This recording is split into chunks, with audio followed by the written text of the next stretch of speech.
Hi, John, are you there? Can you hear me?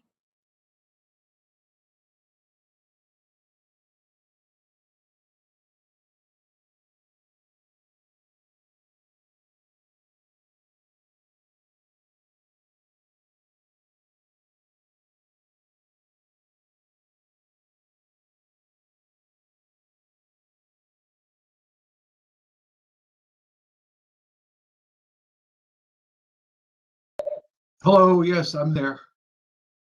Hey, yeah, no rush or anything. I just wanted to make sure you knew the meeting doesn't start till 6:30. Yeah, I realized that when I printed the agenda, so I'm kind of I just have it on. It's not going to create a problem, is it? No, not a problem on my end at all. No, it's no problem. I just wanted you to know that that's why you might still be waiting around. Oh, I just stepped out of the room, but I'm kind of around. Thanks. Okay. Oh yeah, no worries, no worries. Just at 6:30. I mean, we got other stuff on the agenda too anyway, so. Yeah, I know. I'm not. I know we're not first. Thanks a lot. Okay, awesome. Thank you. Bye bye.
Hey, Rachel, it's Cassie.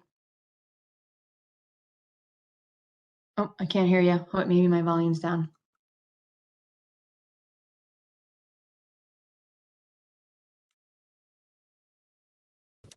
Can you hear me now? Yes, I can hear you. I just wanted to say that we have a lot of people coming to this meeting, so I figured maybe we can wait a couple minutes, maybe just like 2 or 3 minutes. Make sure everyone's here.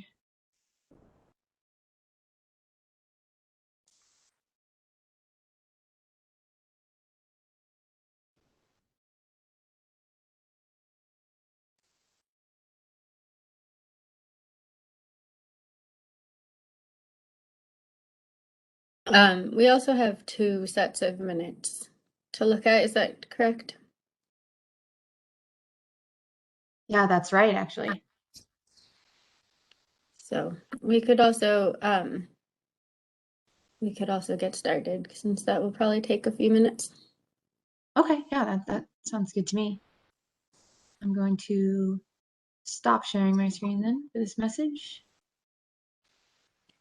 Would you like me to read that into the recording before you do that? Oh, yeah, I can open it back up if you like. Yeah, or for anybody that's calling it. Mhm.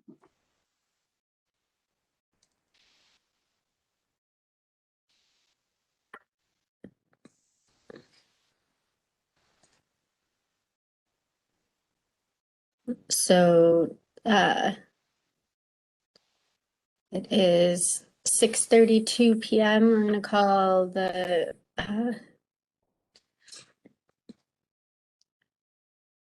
May 25th meeting of the Greenfield Conservation Commission to order.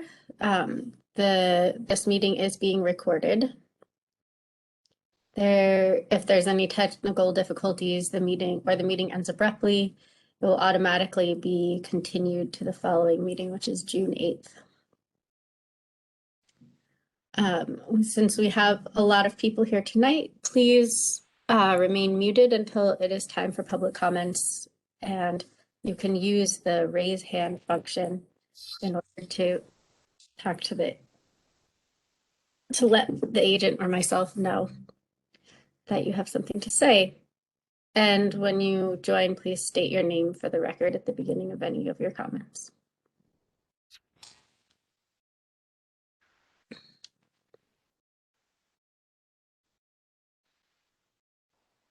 So first on the agenda is we have the approval of meeting minutes from April 27th.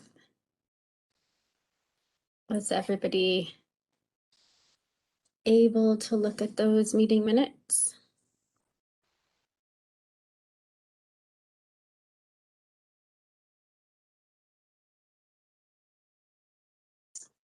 I got some notes from Fletcher, who also gave advance notice that he wasn't going to be here tonight. Sorry, I didn't say that earlier. But yeah, he gave me some notes that I can share with you guys now if you're ready. Let's see. There was a question about on the minutes for the Pan Am hearing section. There's like a double motion being made, and he couldn't remember if we need to do that for some reason or if it was just an error that I duplicated it. I'll have to go back and look at the recording to make sure. And then there were some minor spelling mistakes. Type was written as it should be typo, but I wrote type. So I made a typo on the word typo. And then, yeah. And then I spelled the word tree wrong on page 5. And then, are we just doing 427 right now? He had some for 511, but I can wait. Okay. That's all I had from him on 427. Yeah, I think we should just do one at a time.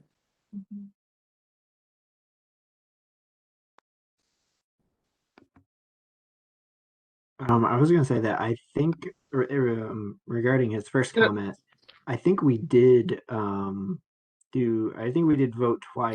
There was a couple of things on 427.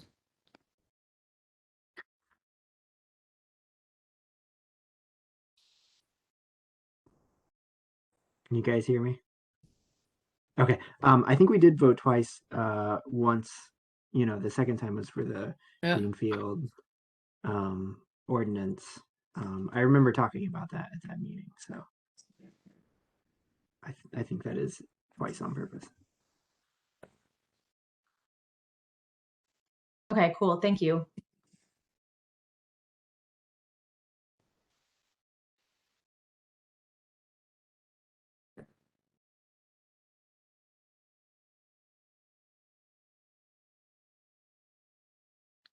Erica, did you have something to add to the minutes from 4:27? Yeah, yeah, there was just a couple of places they were sort of like typos. Under the big Y one, I don't know, I couldn't quite. You were like sort of broken up, so I don't know if Fletcher mentioned that or whatever. Where it says something about the second paragraph.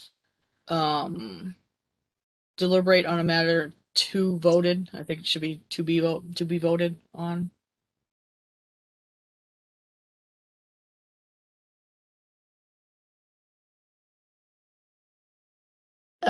So you're looking at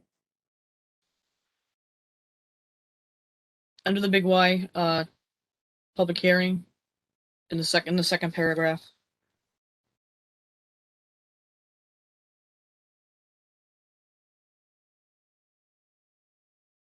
Oh, yes. Commissioner Dury noted that the commission cannot deliberate on a matter to be voted on outside of a public meeting. Yeah. And then also in the third paragraph, kind of the same thing. It says, updated plan by revised. I think it should be updated plan should be revised.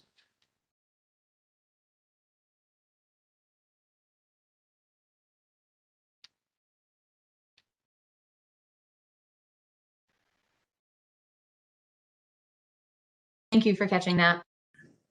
That's all I saw. I saw the tree thing, but Fletcher already said that.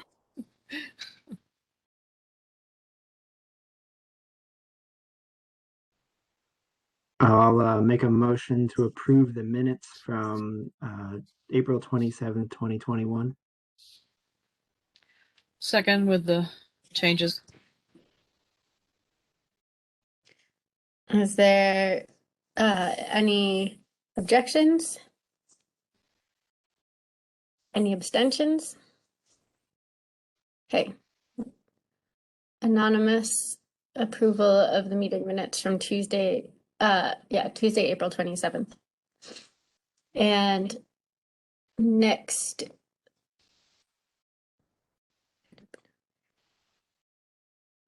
we have the meeting minutes from May 11th, our last meeting.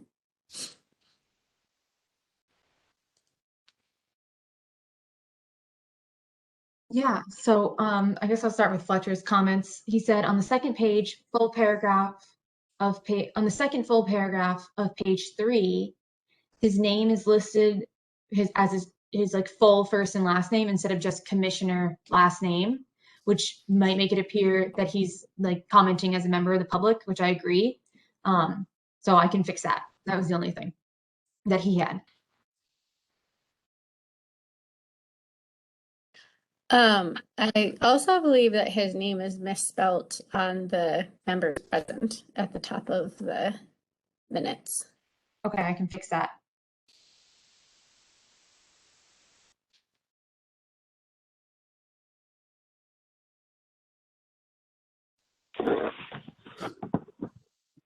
Okay, thank you.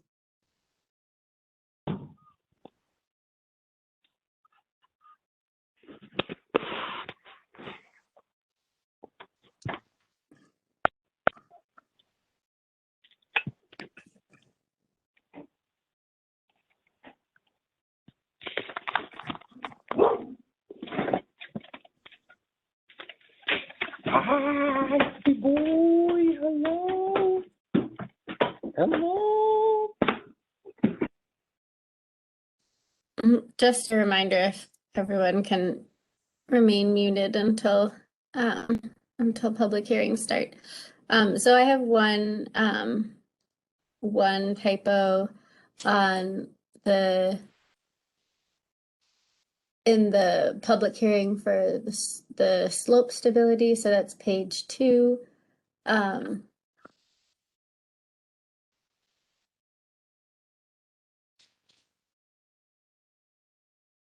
The last paragraph,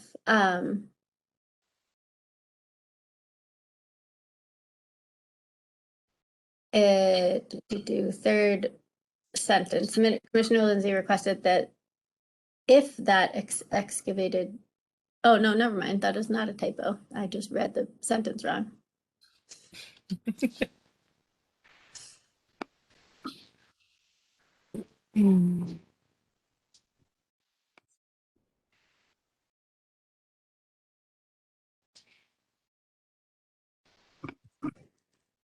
Is there a motion? We can also discuss after a motion. That's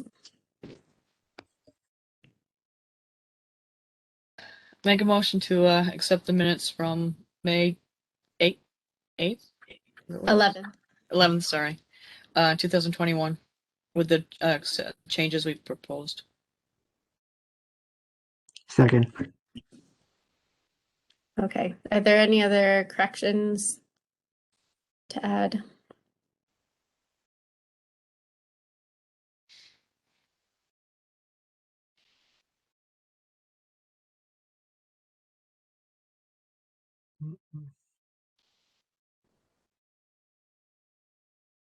Are there any objections? Any abstentions? Okay, we have that passes unanimously, and we can submit the minutes from May 11th to the record.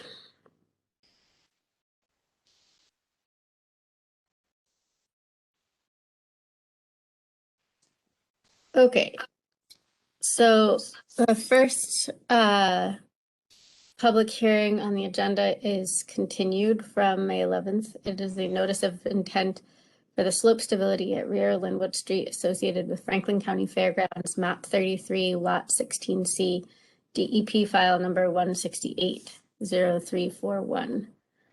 Are there any representatives of the applicant here tonight? Hi, good evening. It's Mike Nelson, president of the Fairgrounds. I'm joined this evening with Jim Lyons, the engineer from NRCS, and Jack Henderson, the contractor from Western Earthworks.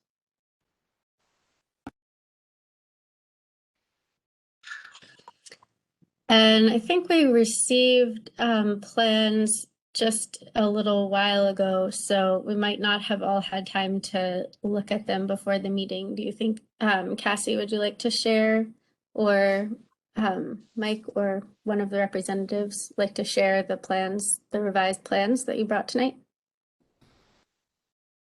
Jim, would you like to do that? Jim, I think you might be muted. We can't hear you. I'd be happy to. Do I have permission to share my screen? Yeah, I just made you a presenter. See if that works for you. And let me know if you're able to see part of the plan set. Yeah, you can see it. Okay, Yep, perfect. that works. So the main items that we addressed was making it a little bit easier to see where the wetland boundary was in a number of the plan sheets, as well as the wetland replication area was mistakenly not called out for, and to add the seeding requirements on one of the plan sheets. So as we look in the plan view, I changed the transparency on the aerial so it's more transparent, which does make the wetland boundary a little easier to see. In the following sheets, I also made some changes to make it easier to see and added it to the section view, and I'll walk through that briefly. The wetland replication area is this little knob right here. It butts up against the existing wetland alignment, and that's at 1,600 square feet, which is the same square footage that is disturbed in the Stilling Basin vicinity. And so as we flip down to the next sheet, it's a little bit easier to see the wetland boundary as it works its way up and over. And there'll be a closer view where we can see in the plan view how it comes by the Stilling Basin, which was where the real question was. And let me find. Okay, which I believe in this one, it helps us. As we come through, you can see it coming on the edge of the Stilling Basin here, comes across right before the pipe and then back out. And if we come to the section view, the end of the pipe, sorry that the AutoCAD selections keep popping up. That I can't help. The end of the pipe is right here. The wetland boundary is the dark line that my cursor is over. And then the wetlands are to the right on the screen. And then as we move further down,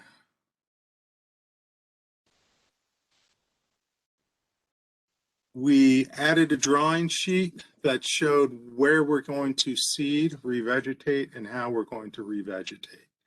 So the temporary access road is this area here. That will be reseeded with a wetland seeding mix, which I'll show you on the following next page. The wetland replication area is both seeding and plugs. The wetland restoration area where the sediment has moved down the slope that we're going to remove is going to be reseeded, or it's going to be vegetated using plugs of wetland vegetation. And then the area up top, up here, is with a upland seeding mix. And that area, Michael, you also indicated that you're going to plant some trees after it's done, but we'll put the seeding mix down so we get some good grass vegetation in the meantime. And then the seed mixes are here. We have the wetland seed mix, which has a number of species. And Morgan, you can jump in if you want to expand upon it. So that comes over in these two tables, the plug mixtures here. And as part of the attachment, we also sent over the planting specifications, which outlines how the plantings are supposed to be done and presents what the seed mixes are again. And if there are any questions, I would be happy to answer them. Thanks, Jim. I'm sorry. I have just a quick question. Were there flag numbers on the plan? I think Let me flip. Yeah, I know that was talked about. The way I don't believe we were able to pull those over from how we don't have the flag numbers. When we were provided the wetland delineation, we weren't provided the flag numbers associated with it. We were just provided the line file and the coordinate systems.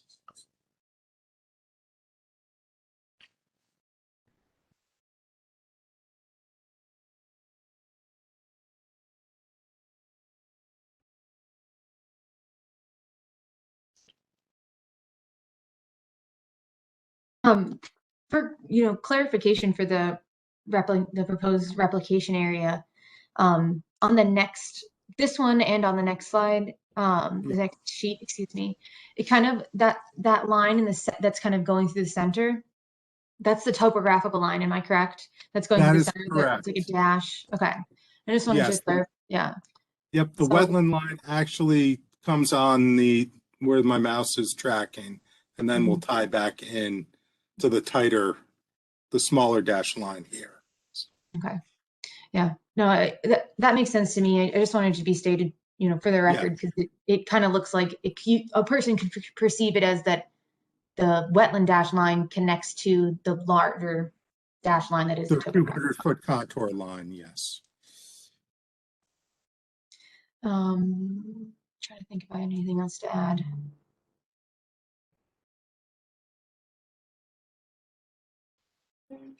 That's it for me right now. You guys keep going. Okay, so from our end, those were the major changes that we made to the drawing set. So if there are further questions about it, I'd be happy to answer them.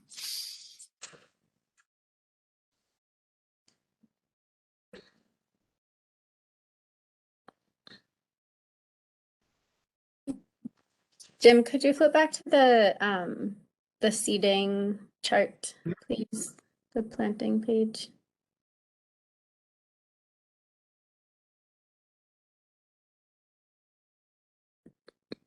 Okay, this is the wetland This, planting. Yeah, is this a list of all of these species going to be used, or this is a list that you are going to select from? I can More- answer this question since this is an agronomic practice. So for the wetland seed mix, the entire Sorry, could you say your name for the record, please, first? Then I'm Morgan, and I am the planner now that Danny has left for this project with the NRCS. So on this plan, the longer seed mix, it says the wetland seed mix. All of those species are required to be in the seed mix. For the shorter 5 species upland seed mix, same thing, all of those are required to be in that list. For the plugs, any 5 of those species can be selected. If an additional species is desired that is not currently on the list, it can be requested. And then we will make a determine if that species is allowed to be planted or not per our specifications. I just noticed in you explaining that, it looks like the 5 upland species is labeled as a wetland seed mix. Is that an error, or is that something? Or That is an error, Okay. and we will correct that and resubmit that. Okay.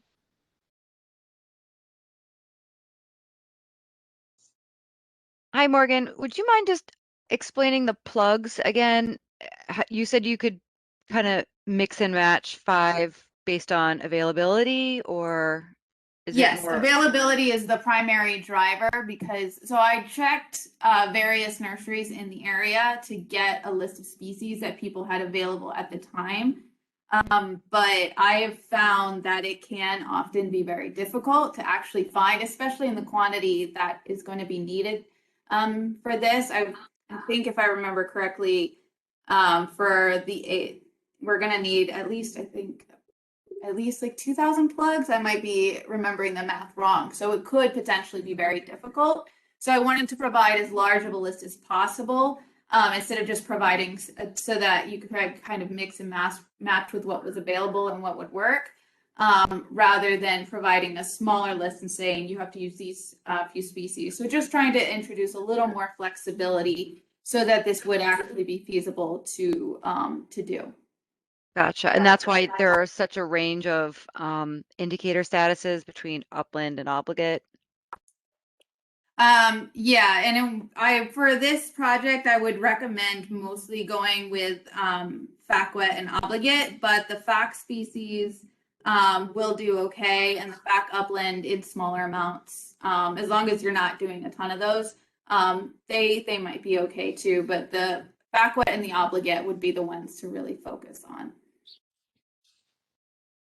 Thanks.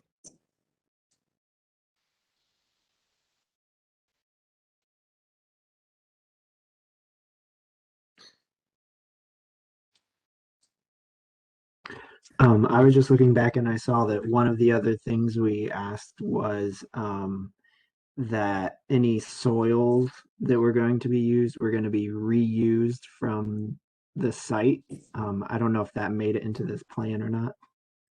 It's not on the plan set, but that is the intent. It's not economical to remove soil and then bring soil back in. So, and we have an excess of organic soil on the site to begin with.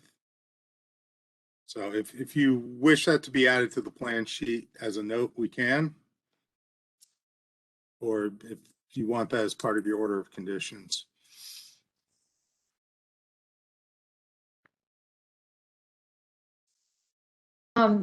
Last meeting, just as a note for the commissioners, it was requested as a note on the plan. I can certainly add it in the order of conditions. I can show you the draft that I have going, and we can compare it to that. So it's up to you guys how you want to have it done. This plan is already going to have to be updated so that it says upland instead of wetland there. So and maybe that's an easy add for you guys. I don't know what Yes, that is. Okay, so maybe we could just do both, I guess. But yeah, again, it's up to the commission.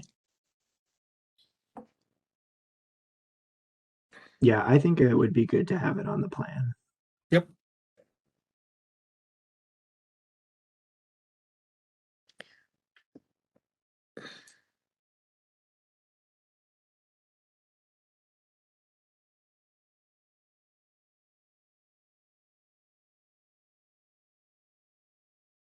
I will add that to the plan.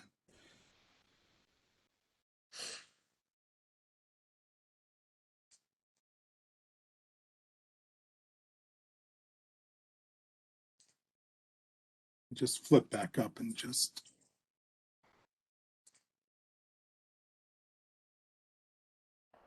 Yeah, okay. Yep, I will add that.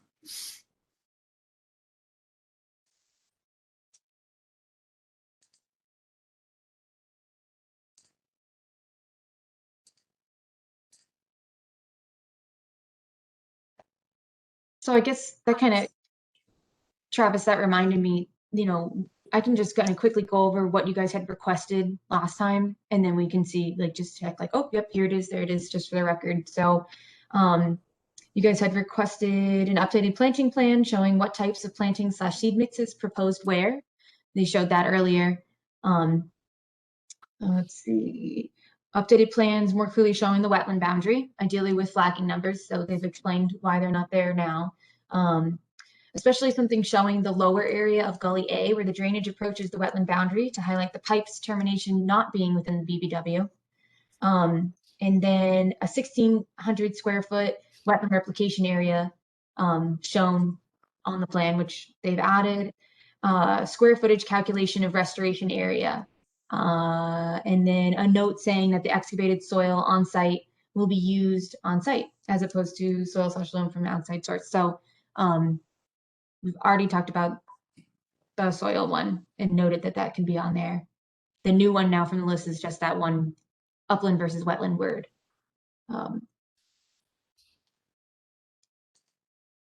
Yeah.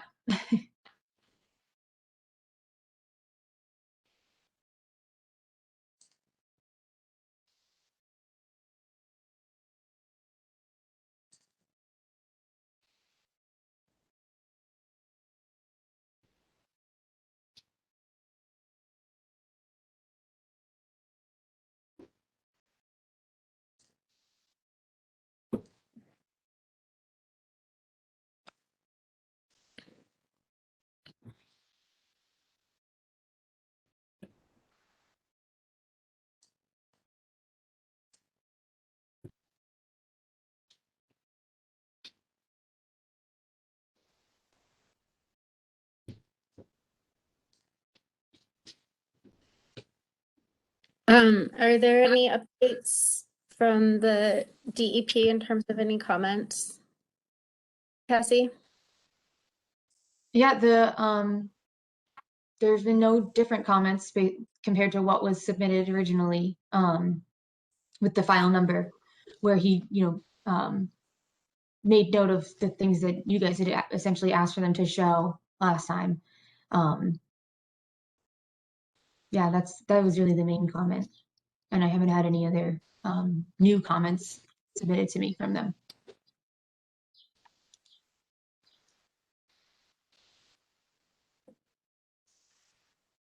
Can you remind us what the timeline for this is probably going to be, Jim? I will let Michael answer that. I'm not sure what his timeline is for the start of construction. And I'll actually defer to Jack. We the fairgrounds, we're ready to break ground upon completion of the permitting process. I know Jack was talking at the last meeting about trying to get it done during the dry season, which he indicated was the June-July timeframe. But I'm not sure how that fits into his schedule, so I'll defer to him about what he's thinking. Jack, are you with us? Hey. There he is. How are you? Yeah, right now we're kind of waiting to go through this final planning process to get these plans locked in, so we have a concrete foundation to get some updated pricing on because there's been some changes. And then we're hoping to be in there within the next 3 to 4 weeks and get in there and out of there before the weather patterns change. End of August, September, the rains start coming back. So we'd really like to be in and out of there early. Can you just say your name for the record, please? Yes, Jack Henderson Adams with Western Earthworks. Thanks. So does the timing mean that you would anticipate the planting happening late enough to not require any irrigation, or are you going to need to have some kind of temporary irrigation there for the establishment? I think that the best course of action with the planting would be, in everyone's benefit, to hold off until the end of August, middle of September. Right now, on our end, we're kind of battling drought conditions already, and we're not even into June. I would have a lot of concern planting anything right now. We would put grass seed down and seed these areas.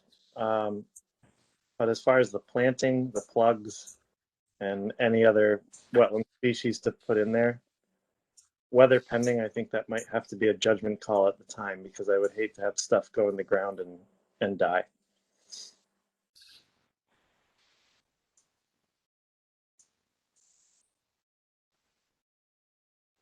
Yeah, that's an interesting question because, you know, there's like stability requirements, like the area has to become stable, you know, after, I think the standard is like 14 days of no work happening and like then just sitting there.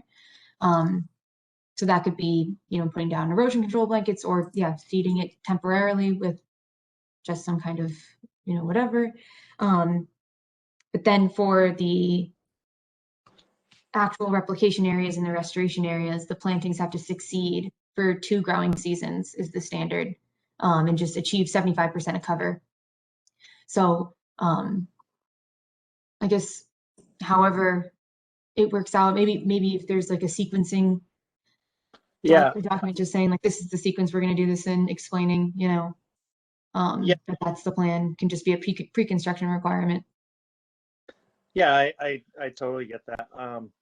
The upland areas, we'll actually hydro seed that, and the hydro seeding mix will be able to put a mix together that's going to help establish and hold that slope in a lot better than if we just threw seed out by hand. The lowland wetland areas, especially the areas that we're excavating silt out of, we're going to go down and we're going to find that parent wetland soils after we remove the silt off the top. I think one of the options, and we can talk with Michael about this, but we could put a jute mesh fabric down or a straw blanket down over our seed to keep some of that moisture in the ground. I think what we might all be surprised that after we go in there and we put our timber mats in the ground and we reestablish this wetland area that's been covered in silt, I would expect, but I do not know, that there's going to be some life under there that might come out of what's been buried. And I think a lot of those areas are going to come back pretty quick. Also, too, with the location, with the amount of moisture that's in the ground, and it's heavily shaded, I do think that there is a good chance that most of those plugs will take. The horticulturist in me always gets nervous mentioning planting around July, because that never works. So I think we'd have some success down there, but purely because it's in a wetland. I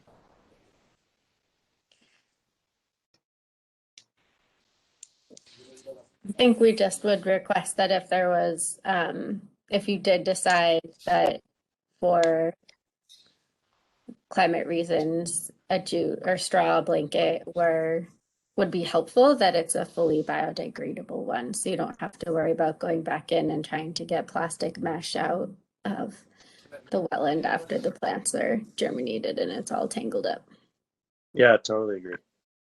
I also think too, the success rate on anything that's planted in the lowland areas after we take care of some of these heavily eroded washouts and putting some of that under a controlled flow, that I do think that some of these areas will be able to sustain some solid growth for the rest of the season.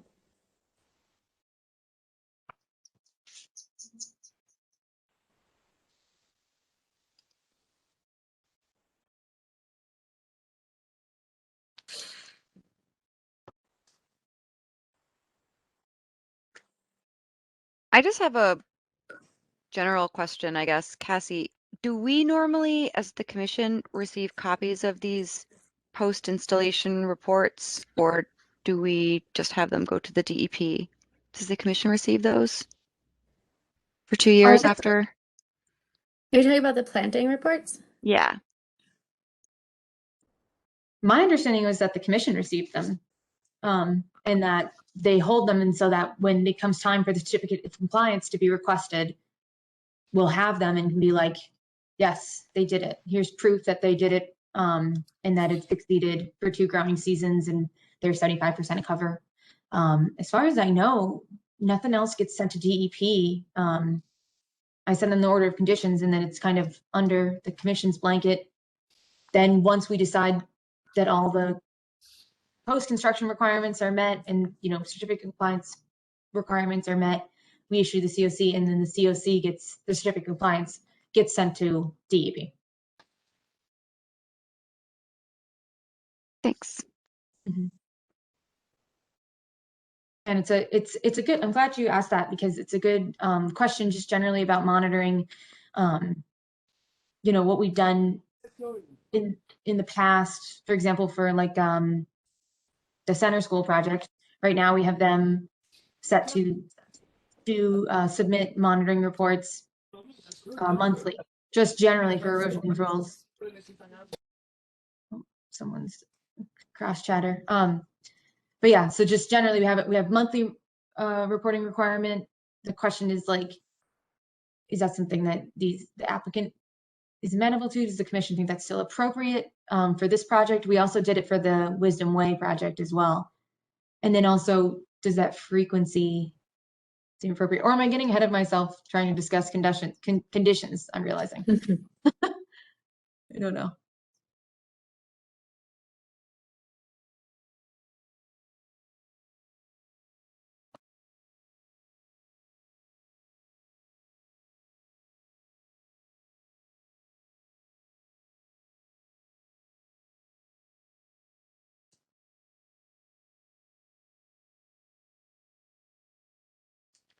I had a question about the planting plan that was included as a separate document from the construction sheets. I'm not, Jim, do you also have that, or Cassie, maybe you can share that? I have that up. Let me share my screen again.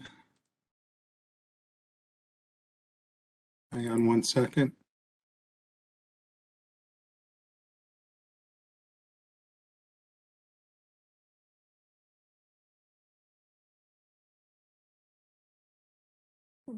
Oh. Okay, it should be showing. Yep. Yeah, is that the first page? There's one. I'm sorry. Yep. Yeah. Yeah, I was just curious why the wetland replication area isn't included in the planting map here. It should be. I just hadn't gotten the CAD drawing to georeference it to be able to add it when I made this map. So it can be added now that I have the CAD file to georeference this. I can add that in there, but I just couldn't do that at the time. So when we resubmit the drawings, will you add that area?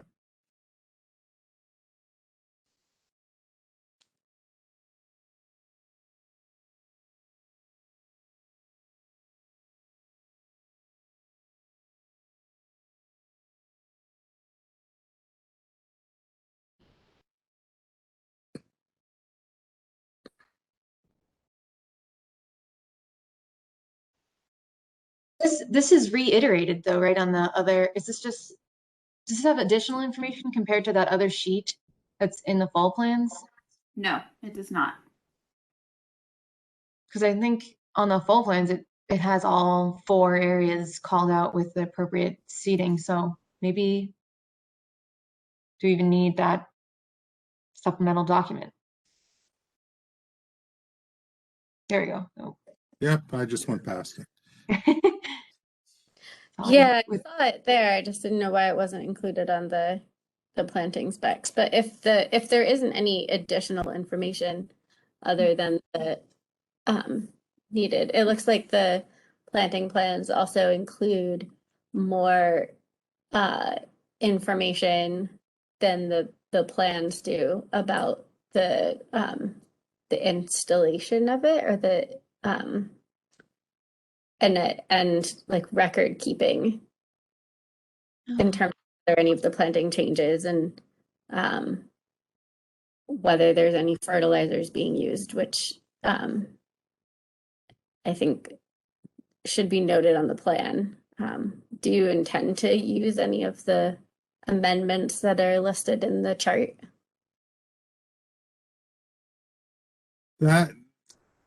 The intent is that the specifications describe how the contractor is supposed to, or how that work is supposed to be performed, if it's performed by the contractor that the fairgrounds is subbing out or through their own staff. So typically all that information would not be put on the drawing set because it gets very cumbersome. So the specs are an accompanying document to that drawing set.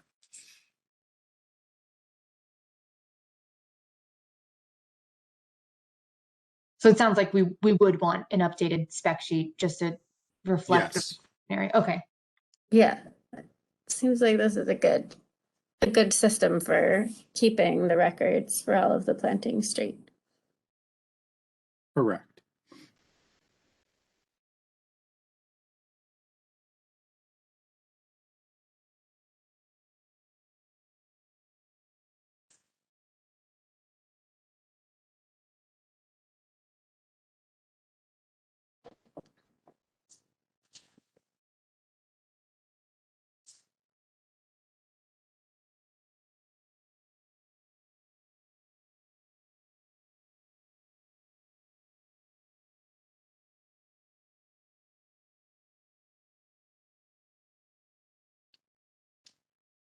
Are there any other questions for the applicants? Or should we we can close the public hearing if there aren't? Do we need, just to check, before we close the public hearing, do we need to open it for public comment? I don't know if anyone here is for, well, even we'll have public comments, but. Yeah, we can do that. Are there any members of the public that would like to comment?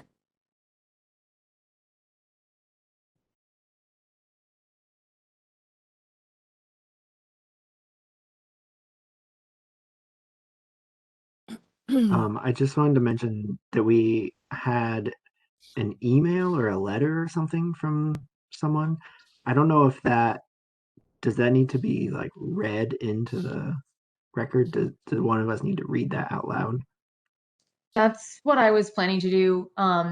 Just once everyone, it doesn't seem like anyone here has anything else to add. Yeah, Okay. that was my plan next. Let's see here we go. Okay, so submission is ready. It's long. I can start reading it if you guys are good to go. Yeah, that sounds great, Kathy. Thank you. Okay. This letter, let's see. The comment that I received on January 15th, 2021. So this kind of at the beginning of this, originally when all the butter notifications went out. And it is as follows. Hello, Cassie. My name is Tom Provost, and I have lived at 32 Linwood Street, the last house on the street, for the past 20 years. Living in the shadow of the fairgrounds has been interesting. My neighbor had lived on the street since 1974 and provided me with some history of the fairgrounds and what the street was like then. In 1992, the town permitted the building of the last two houses on the street. The area was backfilled with sand to construct the foundations. My neighbor explained to me that there was a small pond in the area of my house. The brook that is 20 feet from my foundation concerned me when I was purchasing the property, and it was clear that the area was a wetland. When the fairground started cutting down the mature stand of oak trees at the top of the bank, I walked up several times to state my concerns.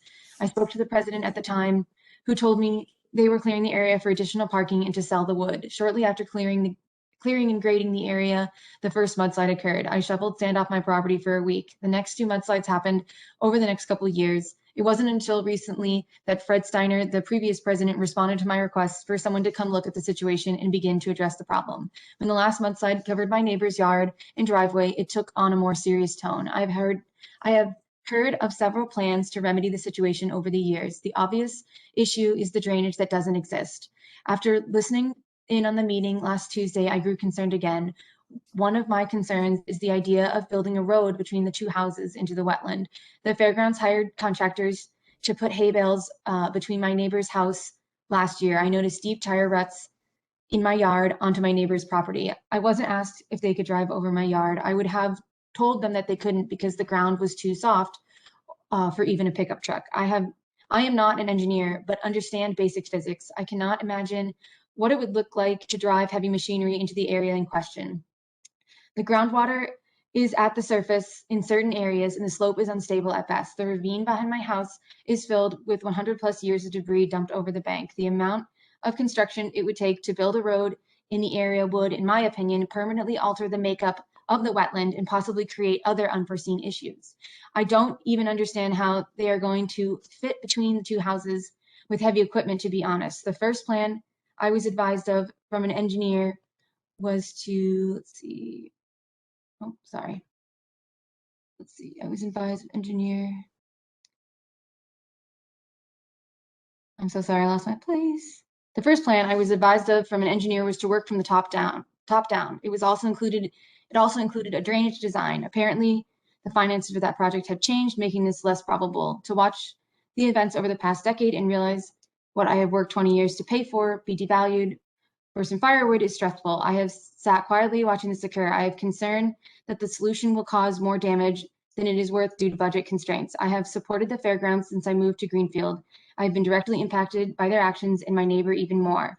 I would hate to see a Band-Aid solution to a serious problem.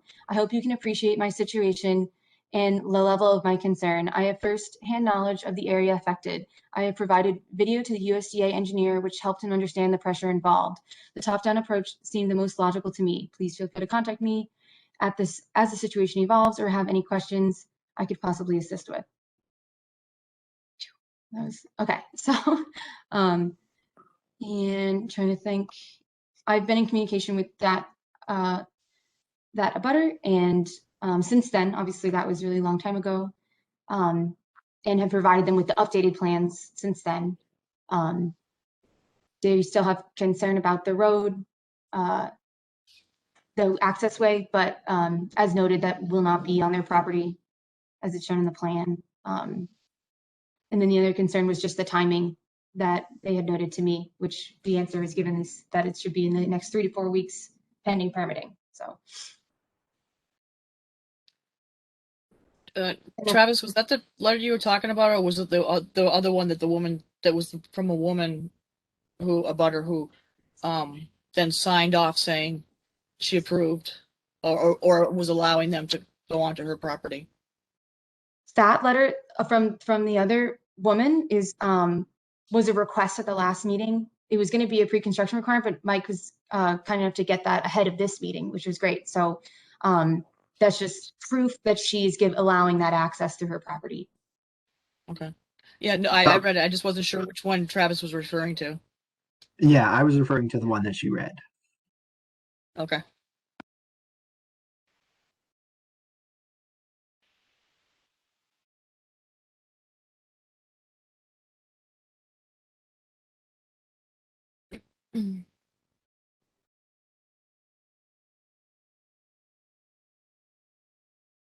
I think that probably concludes comments that I have on my end, if anybody else.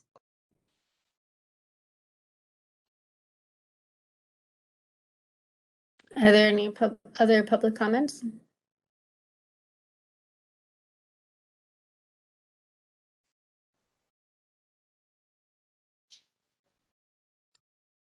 I'm seeing no indication in the chat nor of the participants that that is the case.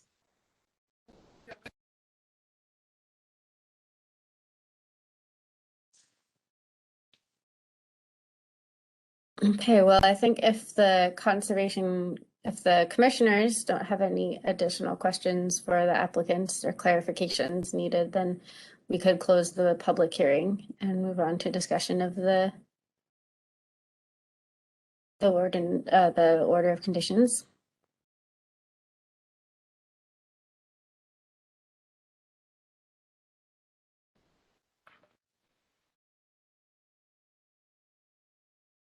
You need a motion for that? Yeah, I think we need a motion for that. I make a motion to close the public hearing regarding the fairgrounds slope stabilization. I'll second that. Are there any objections? Or abstentions? Okay, so public hearing is now closed. Cassie, you read us a list of some of the conditions. Are there any additional ones that, based on our discussion tonight, that any commissioners would like to add? Or Cassie, do you want to review those really quickly?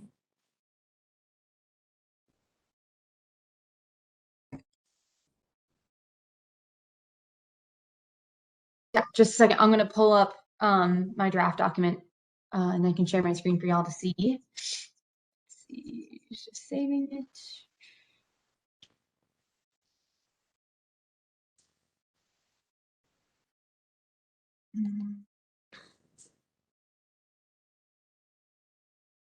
So for my draft, what I used, you might see like references to the center school project, just because that was what I was kind of creating my draft off of.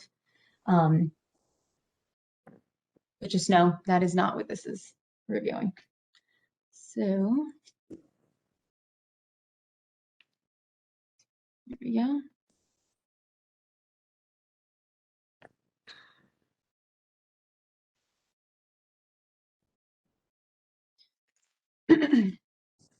Okay, so everything that's crossed out, stuff that still I just need to get out of there and put in. This is the finding of facts at the beginning, which is just kind of a review of what that is actually proposed. And so let's see, first one, 25-foot no disturbance zone. I mean, sounds like the only thing I'm going to change here, and I'm waiting to see if there were flags going to be on the plan.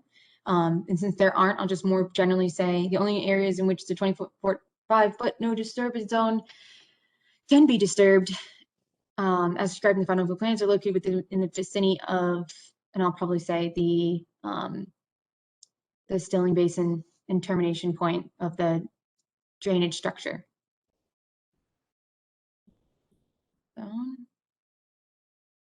I've got someone waiting in the. There we go. Although I believe that the other two riprap areas are also within the 25-foot no disturb zone. Okay.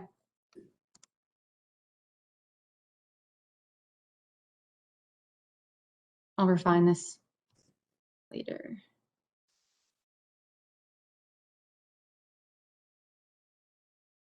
Just highlight it. Okay. Let's see. Other big one that I had. Just need to update that.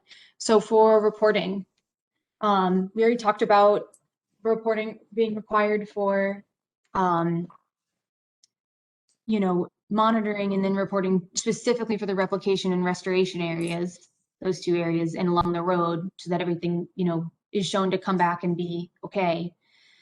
For what we've required for other projects is just during the life of construction while things are unstable, requiring monitoring. That's what's going on at the center school right now, and that's what's planned for the Wisdom Way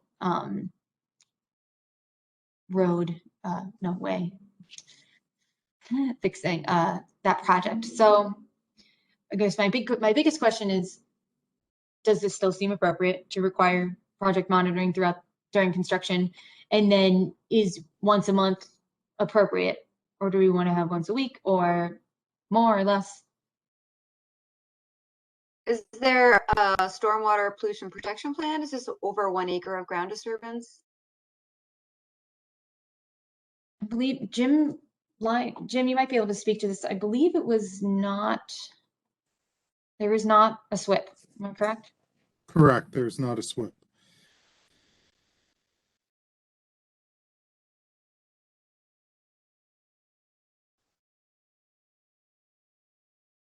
Let's see. Yeah, so I did cross those out. That was my understanding.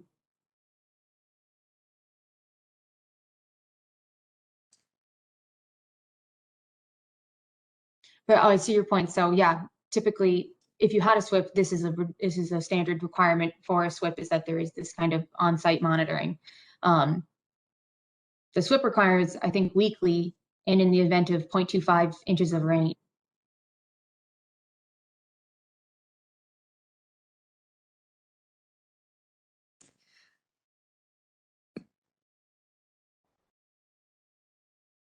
We could still request periodic or maybe over half-inch rain event summaries or something to the commission. Yeah, our boilerplate should require a like a site inspection after rainfall events to make sure that everything is still stable. But for such a short, I mean, it sounds like the construction here is only expected to last for 2 months. So I think putting a condition in that we would require like a report after a rain event of a half an inch sounds like a good solution. That seems like it would be the most concerning situation.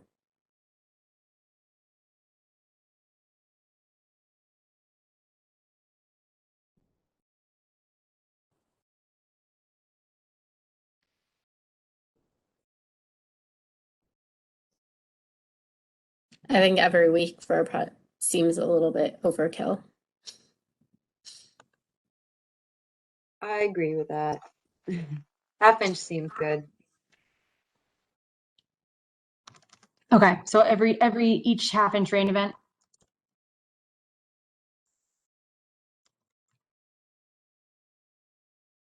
Or like half-inch within a 24-hour period or something. I don't know. Yeah.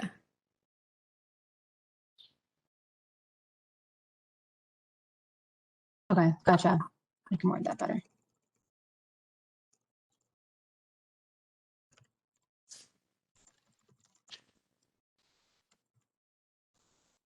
Okay. And so basically that report just shows like erosion controls are intact, like they've checked, like there's been no crazy like disaster.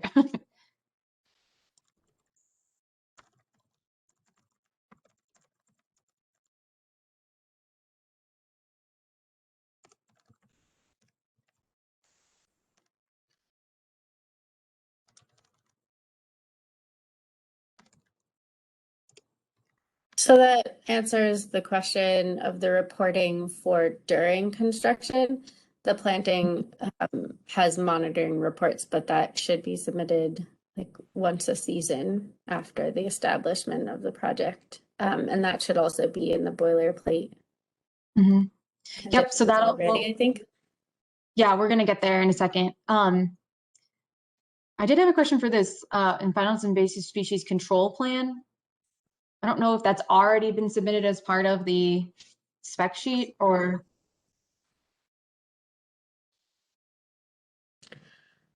I think we discussed the invasive species, or I remember asking about it at the last meeting. And I think that if there is no soil, outside materials or soil coming in, then the risk seems pretty low for that. Okay.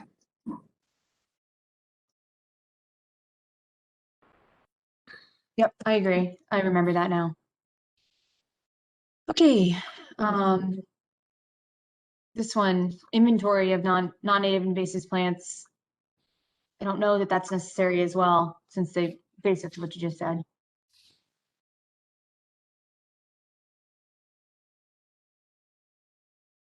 We could keep it in there though, just in case there are any kind of pioneers coming in, since it is going to be recently disturbed. If there are any new colonizing invasive populations, it would be good to document them. If they get over, a certain threshold, maybe the commission would want to know.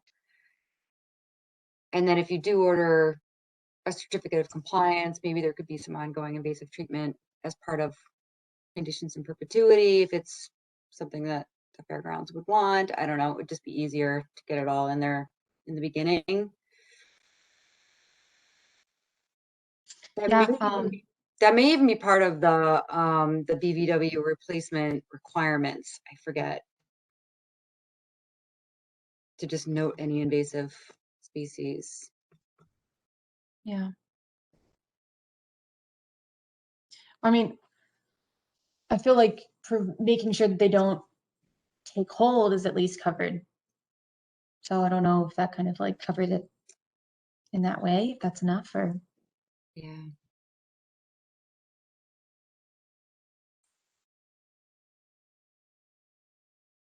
let's put a pin in it and come back. Maybe when we look at the replication restoration area one, maybe it'll make more sense. The last thing in this section, these are pre-construction requirements. A construction plan detailing the following designs as determined at a public hearing. I'm going to amend this to say that, or I guess we need to amend this wording, but basically adding in the things that we discussed, fixing the typo from wetlands to uplands. I have them all here. Let's see. A note on the plans about using only soils from the site and no offsite soils. There's also a condition that speaks to that, but I agree it'd be nice to have on the plan. Adding the replication area to the planting plan spec sheet. And let's see. And then the upland versus wetland fix. So those are the three that I identified.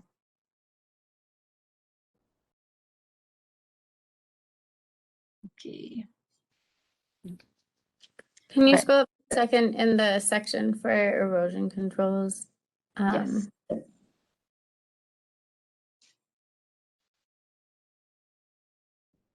Yeah, can we just add like if there's any matting used, that it be fully biodegradable? Yeah, I do have that somewhere else, oddly enough. Let's see where I had that. Okay.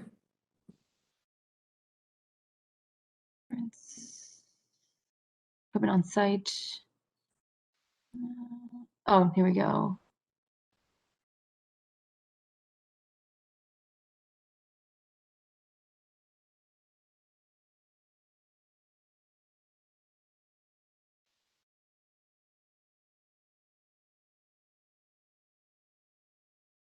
Well, I'll add it up here as well. And remove any redundancies. Does our boilerplate specify weed-free straw as well? As opposed to hay? Yeah, any straw there bales. is a part that, oh, here we go, yeah. Bales prior, weed-free. Is that what we're looking at there? Straw bales, straw. Oh, so it does specify bales, but we can say any straw used.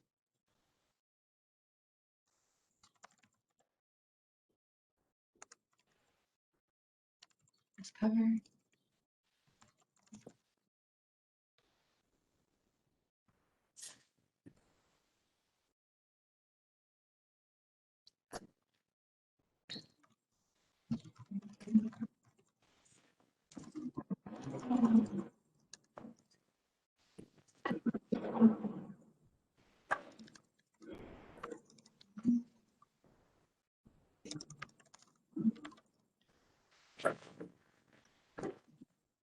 Okay.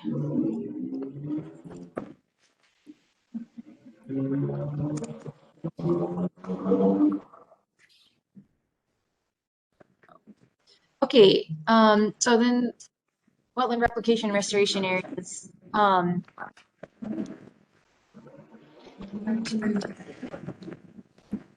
know if you guys can hear that. Someone is revving their engine like crazy outside. Well, that.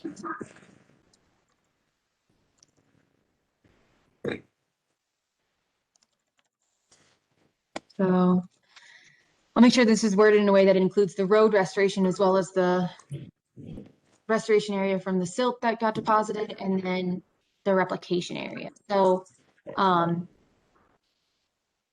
replication checklists and monitoring reports shall be submitted to the commission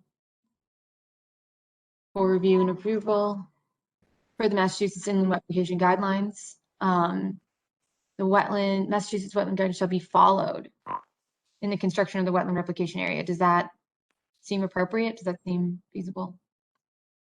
Okay. Wetland replication area and restoration shall be created by using wetland soils excavated on site within the same area as the wetland replication and restoration areas. No off-site soil should be used to create wetlands replication or restoration areas. Wetland replication and wetland restoration shall be performed in accordance with the plans referenced above, including the planting plan. Unless specified otherwise in this order, the commission reserves the right to require additional plantings to ensure achievement of 75% cover of wetland plant species within 2 full growing seasons as specified in that section. Seasonal. I have a quick question. Do we include that BVW replication guide with the order of conditions, or do we just, sorry, I'm new. I don't know what we normally No, that's a good question. I don't attach it to the order because it has to be recorded. And so I don't want them to have to record the whole guide, but I do supply it. Okay. Yeah, I supply it. I'll just send it in an email and just like, here it is, so they have Okay, it. cool. Thanks, Cassie. No, that makes it, no, it's a good question. Let's see. Seasonal monitoring reports shall be prepared for each wetland replication and restoration area. The monitoring report shall describe using narratives, plans, and color photographs the physical characteristics of a wetland replication area with respect to stability, soil characteristics, survival of vegetation, plant mortality, aerial extent, distribution, species diversity, vertical stratification. Total of 4. So I don't know if this is all too much or if that makes sense. A total of 4 monitoring reports for each replication area shall be submitted over a 2-year period. Should be submitted for the growing season. I think that's standard, right? 2 a year? Like a spring and fall or early summer, late summer kind of thing? That's what I usually do. Yep, that makes sense. Okay, and then this is just a note, requires that at least 75% of the surface area, the replacement area, be reestablished with indigenous wetland plant species within 2 growing seasons. If monitoring data indicates that this objective cannot be met, a corrective plan of action shall be submitted to the commission for approval and implemented under the supervision of a wetland specialist. Okay.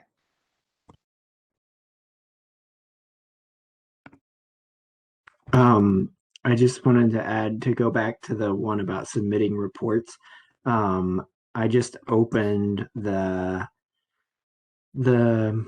Inland Wetland Replication Guide, and it does say in there that while projects are submitting monitoring reports, monitoring for invasive species should also be conducted and any invasives handpicked before becoming widespread and established.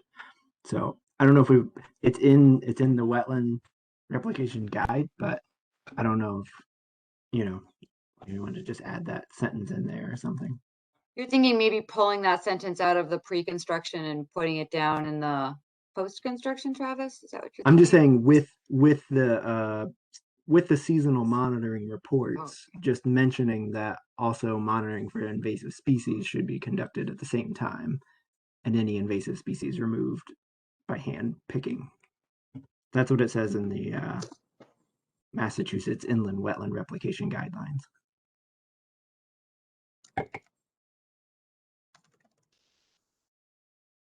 But if they have to follow that anyway. Right. That's just for the wetland replication area though. So if we have it True. listed above, it would include the rest of the area. So in the case that there are seeds that sprout, or in the case that something, were brought in on with the excavation equipment or something like that, would just require them to monitor the rest of the areas as well. Mm-hmm. I'll word this better. I'll find what you're talking about, Travis, and I'll word it better as a note for myself. But that makes sense. Okay, does anyone have anything else about replication restoration area they want me to add?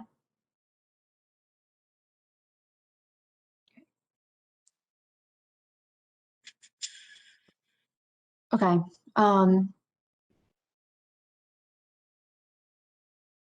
I just highlighted this because I edited it, because there are points where there's going to have to be equipment entering. So, except where noted on the approved plans. That's like an appropriate way to say it. It's basically saying like you gotta stay on that path. They have to stay where they are, or as it's shown. So. We could add that the equipment should be rinsed before entering the wetland, and anytime it goes to another site or comes back again. It's probably a good protection. Just rinse it.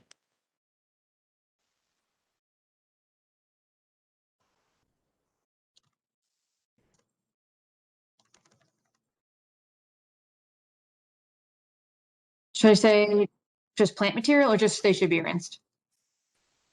I think just like rinsing the wheels off. Washing the wheels.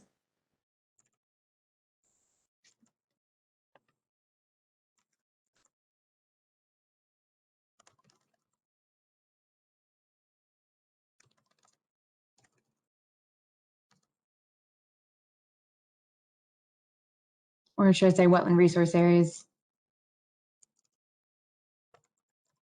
Jurisdictional. Resource areas.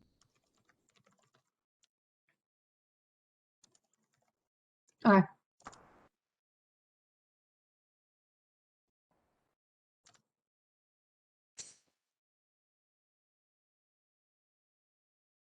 Okay.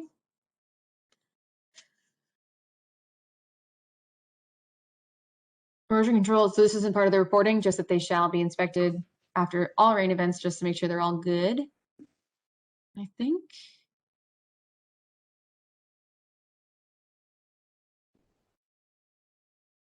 Scheduled periods to avoid high surface water that's already going on. Resource areas protection. Stormwater management.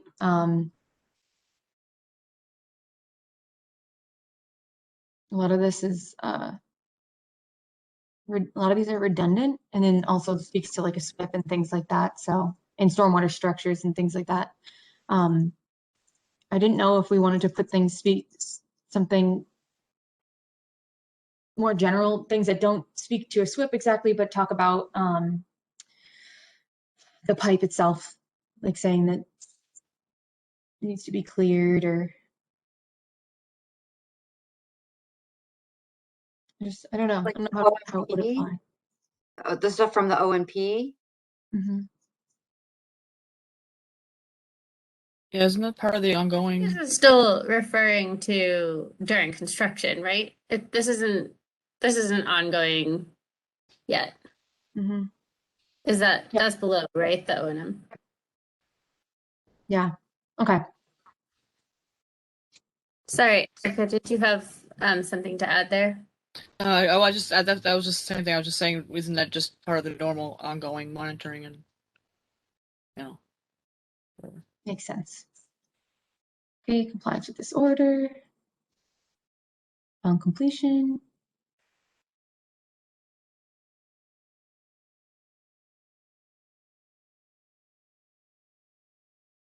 Yeah, and that's a stormwater requirement. The as-built, the big one is that wetland resource replication, restoration, enhancement areas included.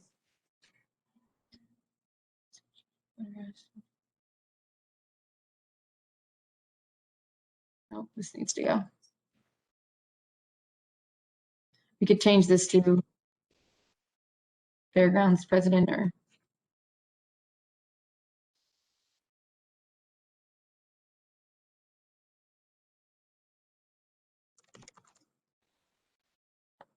I mean, there's not much in the way of maintenance. It's literally just clearing debris from the inlet of the pipe. General trash removal. There's nothing going on for the riprap areas, so. I don't know if this needs to be included. I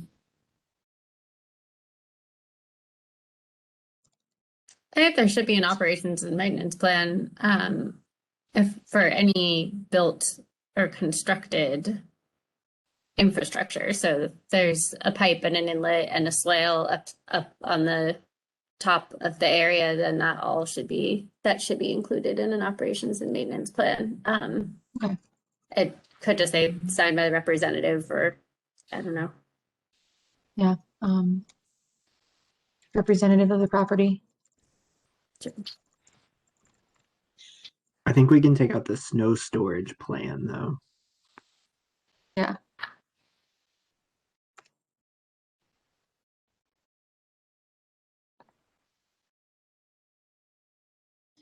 Okay. This needs to go. There is no vernal pool.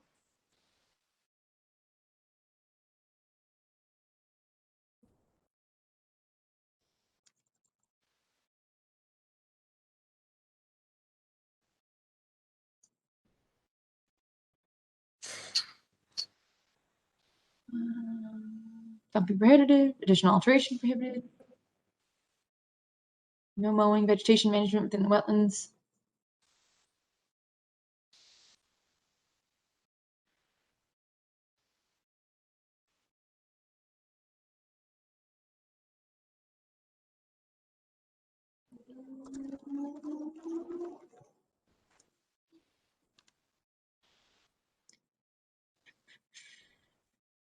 Pesticides, herbicides, fungicides, birdicides.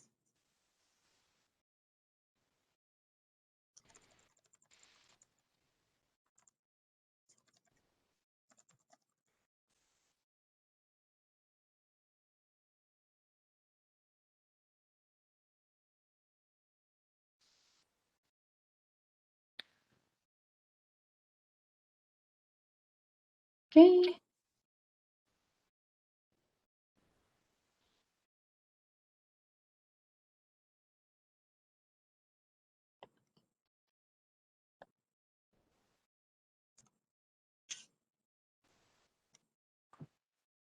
Okay. Is there anything special else you'd like to add?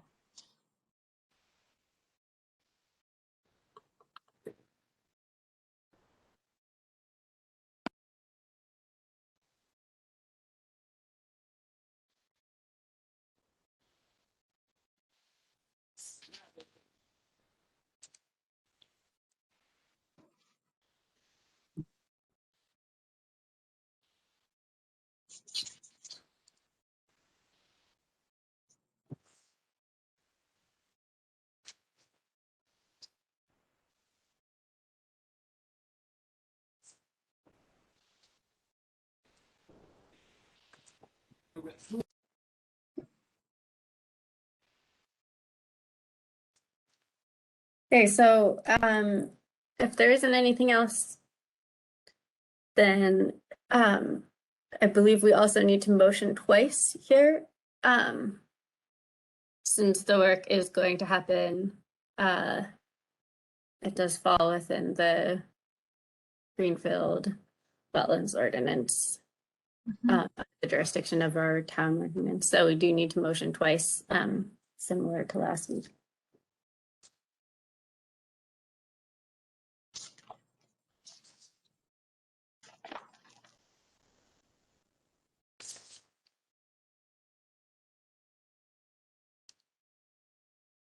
I would entertain a motion unless there are more discussion items.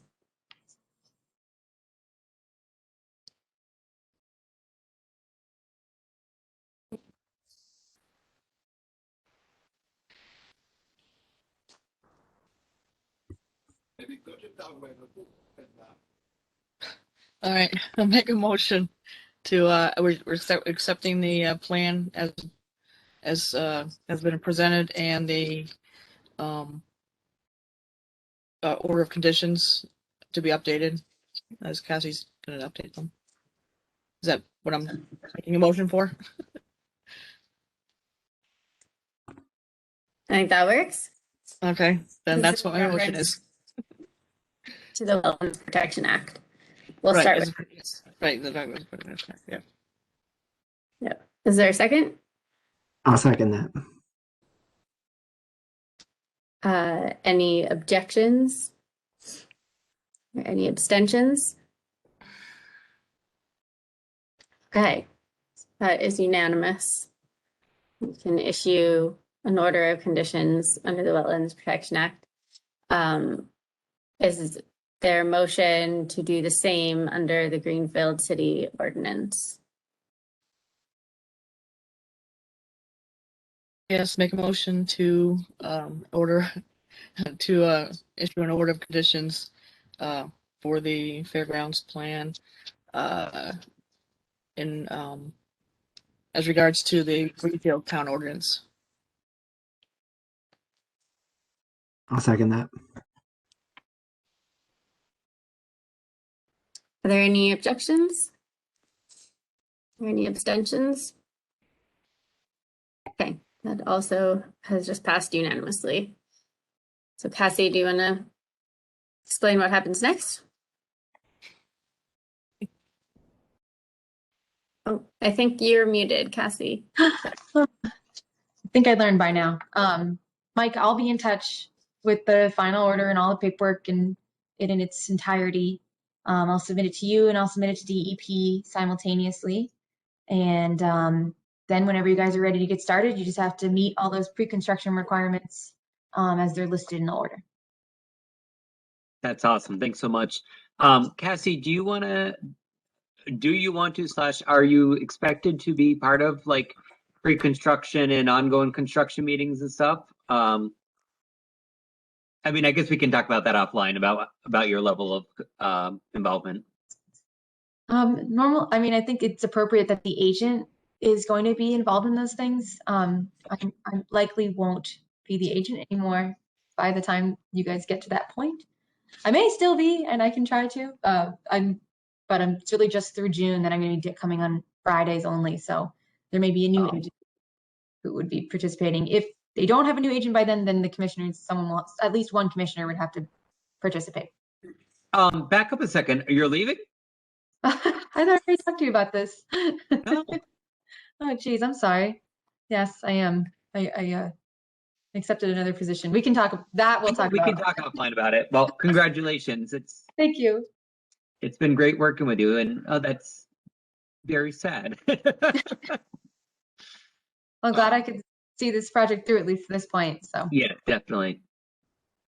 Okay, yeah, so we'll talk offline about the next steps as far as who and how and what'll be in place. okay, awesome. Great. So is there anything else the commission needs from myself or my colleagues this evening, or we are all set? You are all set. Awesome. Thank you so much, Thank everyone. you. We appreciate your time. It's been many months getting to this point and many months still ahead, but appreciate all your support and helping us get this all shored up for the generations to come. So thank you for your approval, and we're looking forward to getting this project completed.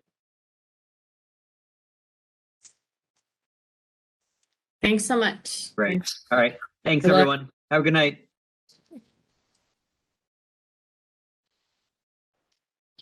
All right, next we have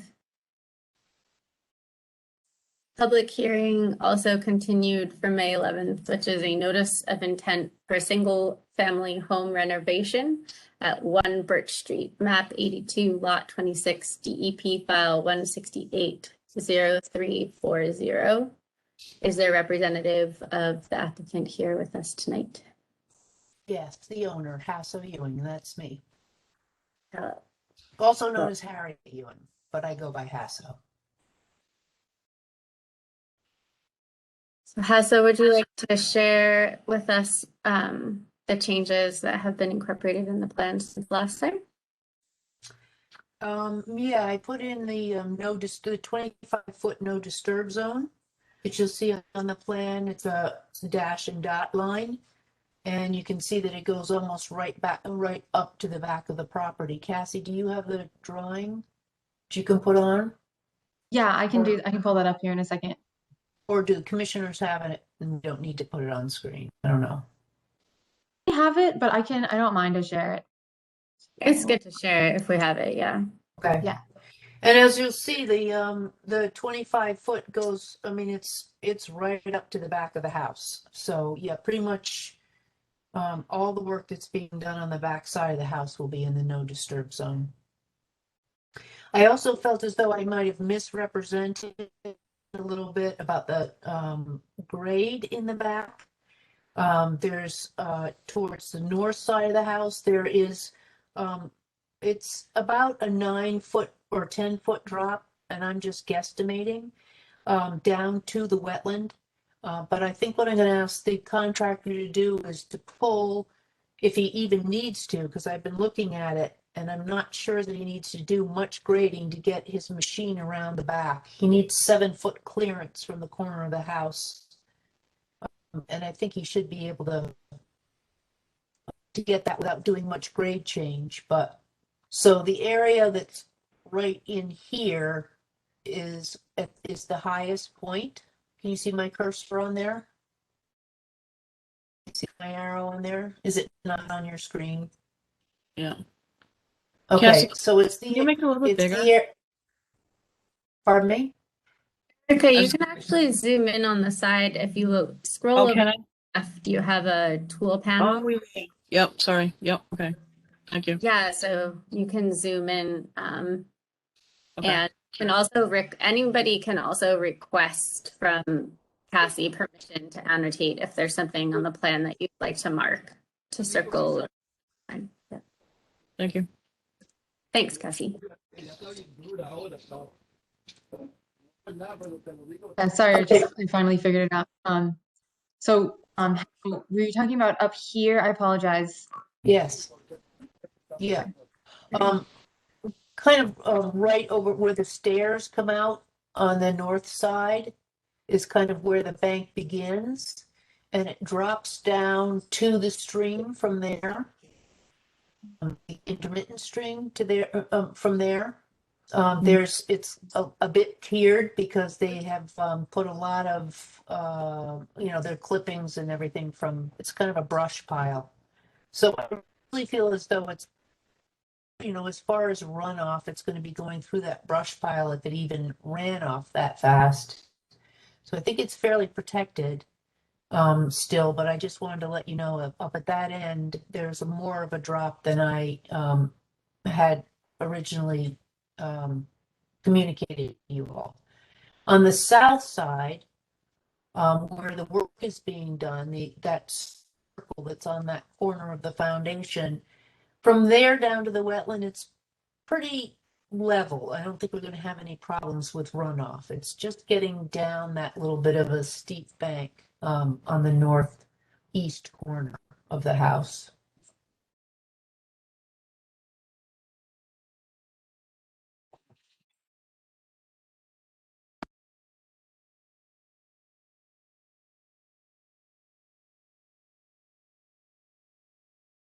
There was also discussion of, because we are going to have to dig out to get a frost wall in there for that foundation, that there would be some soil stockpiling. And that can happen within that dotted line area that where the contractor has flagged it. Now, if you go down to the south side, Cassie, so yeah, down, right, down in there, exactly. That's pretty level. And between that and maybe putting some on top of the wall, I think it'll be pretty stable there. I don't think we'd need to worry too much about runoff into the wetland. But we will have erosion control, whatever you prefer, whatever form of erosion control you prefer.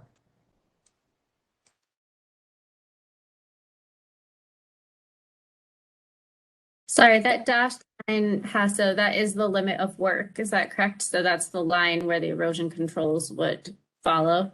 Yes. And I talked to the contractor about backing off anymore, and he really felt this. I mean, we're really squeezed in there. It's a very small lot. So there isn't a whole lot of space. I think the only place that we may be able to gain some space is on the north side. We may be able to pull it up off that bank a little bit. But other than that, I don't think that he's going to be able to move that limit of work back much.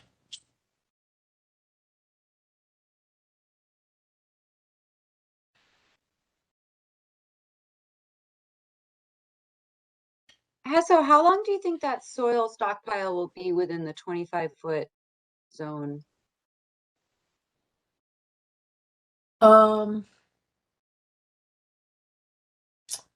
I'd only be guessing at how long it's going to take. The whole project he's talking about being a 2-month project. And that's the first part that he wants to work on. So I wouldn't think that it would be more than 2 weeks, Okay. but I don't have an absolute time frame.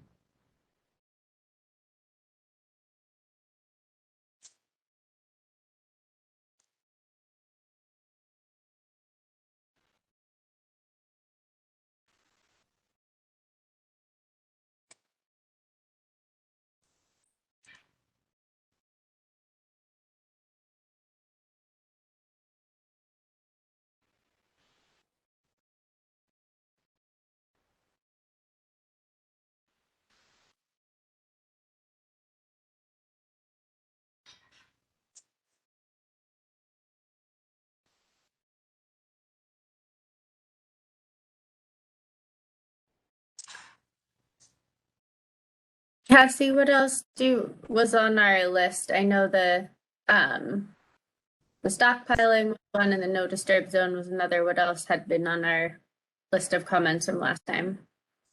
I believe that was really it. Yeah, we just wanted an updated plan that was showing the no disturbance line and then clarification on the stockpiling. Other than that, pretty It sure. doesn't actually show where the stockpiling would occur. Is that something that we can include in the order of conditions in a clear enough manner? Yeah, Yeah, I think the contractor was just concerned about specifying exactly where it was going to be because we talked about it being up on top of the wall, which would have put it definitely out of any kind of area of where there might be a problem. But he was just concerned about the ability to do that, and the wall, that structure, that wall is not in great shape either. So I think he was concerned about, too much pressure on it.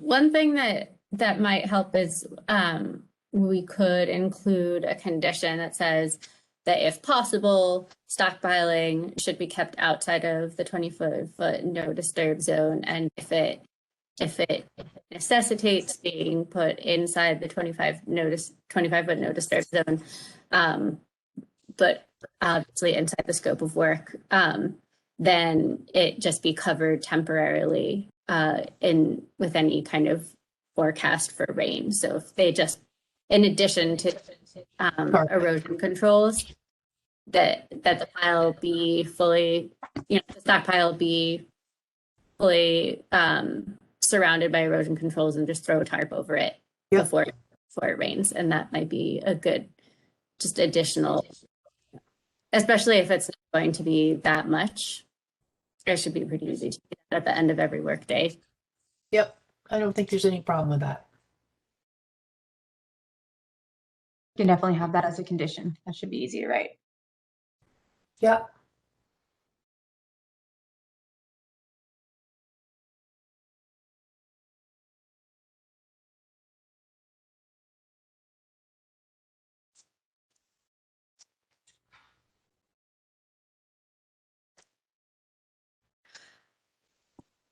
So there, you mentioned that there is a brush pile on the north side. Are you doing any kind of, like, is there other cleanup or any kind of,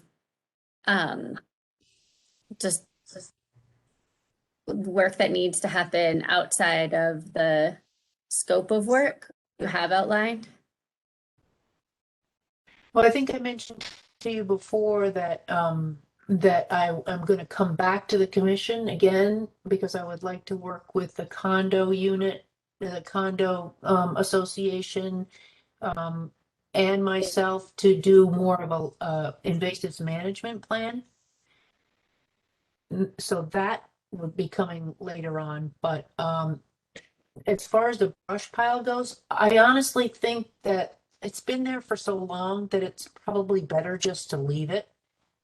And I've been managing the invasives in there. There's Japanese knotweed, and I've been snapping them off, and there's garlic mustard, and I've been pulling them up. But other than that, as far as the scope of this job, this is just the building, just getting the building back in shape. And then I'm going to come back to you again on the landscape issue.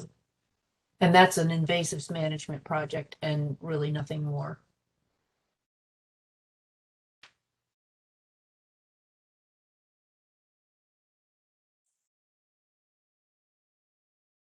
I was just going to add that we, in the last meeting, we suggested flagging the 25-foot no disturb zone as a pre-construction requirement.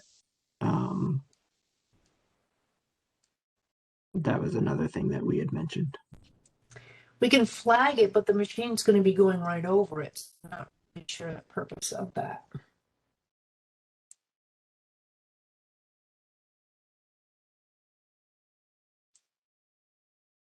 Maybe we could have it worded in such that it's flagged anywhere it's outside of the limit of work, proposed limit of work, or approved limit of work, I should say.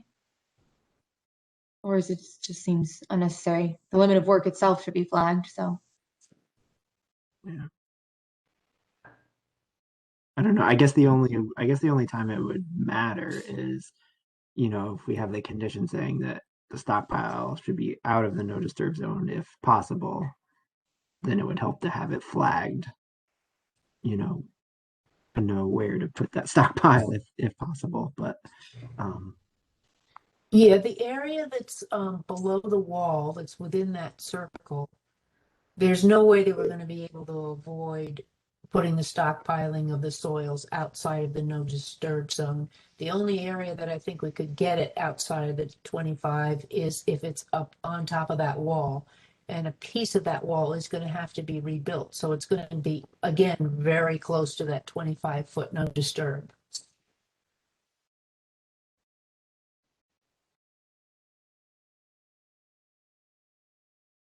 The section of the wall that's within the circle actually will be taken out and rebuilt.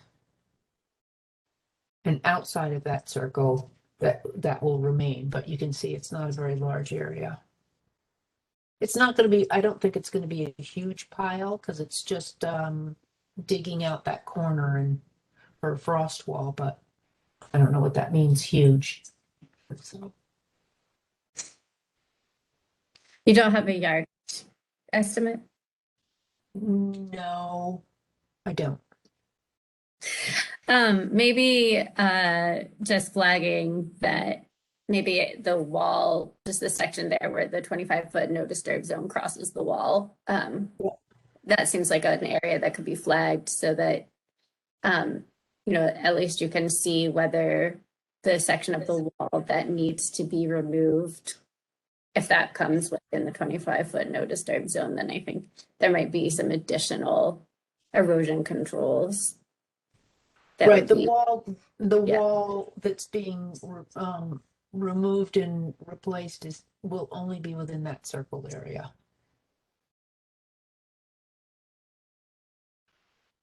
But we can easily flag the no disturb above the wall, yes, no problem. Yeah, so any pilot soil that does get put above the wall shouldn't be within the 25-foot no disturb zone up there.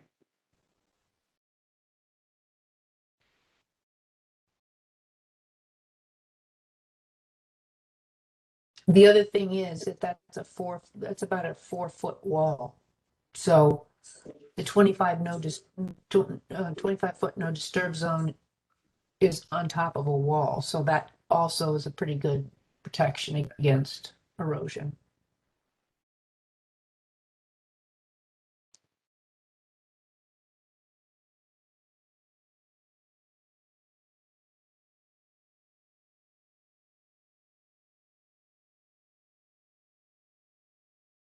Well, and as long as the erosion control is below the wall, or below where the soil is stockpiled, if it did wash over the wall, it should be caught by the erosion controls that are underneath it. Absolutely. So the only issue is if the stockpiling comes farther into the sort of farther south, past where the erosion controls meet the wall, then that's the only way that it would pose. Right. It's all going to stay within the limit of work. Yeah. That's easy to do.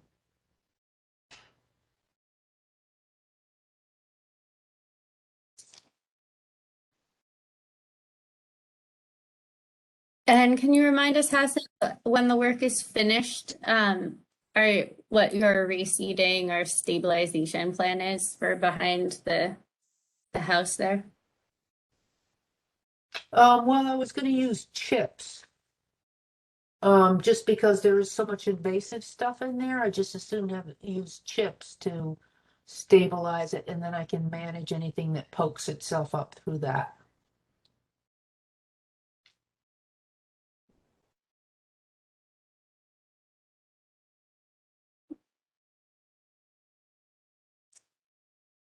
So the whole area between the house and the limit of work, that whole area would be wood chipped. Well, it would probably be wood chipped on the north side and then going across probably most of the back side of the house. Once it gets to the south side of the house, that's very level there. So I could easily seed that. The only thing that there's some nice plant material in there, and I want to make sure it's stable, but I also don't want to introduce other material in there, other plant material in there, because there's some nice stuff that's going on in there. So I'm not sure what I would seed it with. I don't want lawn.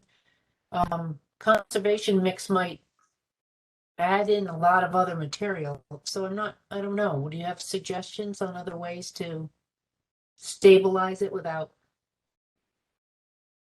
introducing a lot of other materials? What Other kind plant of material? chips were you considering?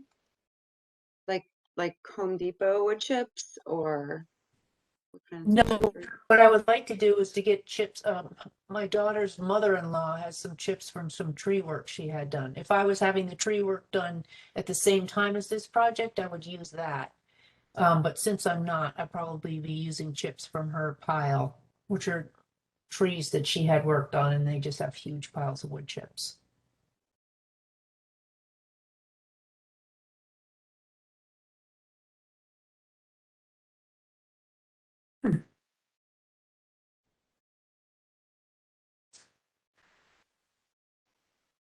Kristen, did you have any concerns about the chips?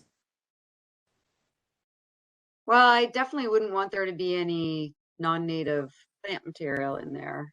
I don't know what kind of work your daughter's doing on her property, but if she had, say, Japanese barberry and multiflora rose, and I don't know what she's chipping, you know?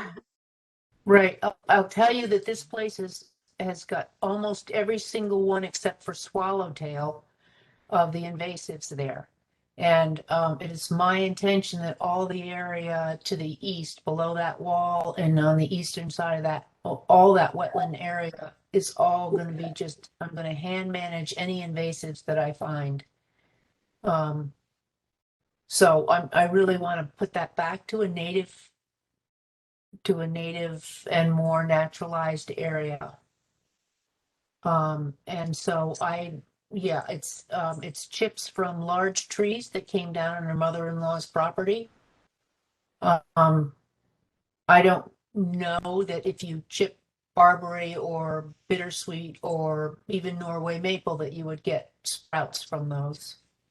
I suppose it's possible, but again, it's having a thick layer of wood chips is a great way to kind of keep an eye on what's coming up and being able to pull it. And it also weakens the plants because it's so, if you put in, like 3 inches or 4 inches, it's the root system's not very strong in that kind of condition too. So it's a pretty good way, I think, of managing. If you have a better idea, I'm up for it, but I'm thinking that's a good way to stabilize it and then manage over time. I will just say that that conservation seed mix that you just mentioned, Hasso, is really expensive. I'm talking like $200 for a 10-pound bag. It's admirable, but maybe not practical. Well, I think you were saying that you would prefer not to use the conservation seed mix because you're concerned it has too many species that aren't appropriate for the site or something. Yes. Okay. When you said that there were nice things that were happening down there, what's the vegetation that you're looking to protect? Anything that is native and in non-invasive.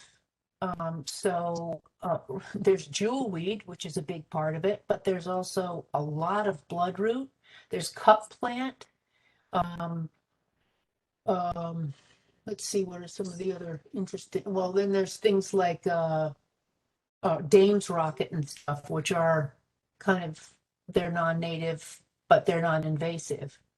So I'm just trying to protect what's there and is decent. Mm-hmm. And get rid of anything like the garlic mustard or the knotweed. And the knotweed, I think, has probably taken over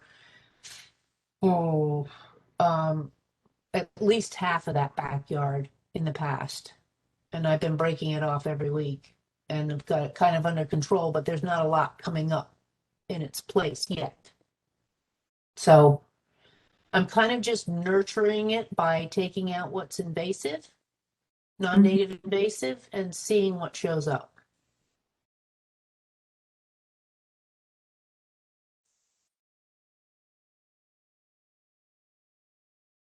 So there might be like an annual ryegrass or something that you could use just to stabilize for the rest of the season that would frost kill would be an option, maybe back area, or that'd be good.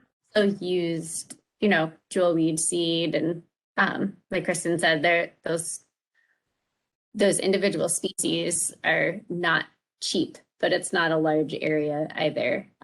Right. So if there were to handpick some species from like the New England wetland plants or something like that, you could probably create your own mix. Yep.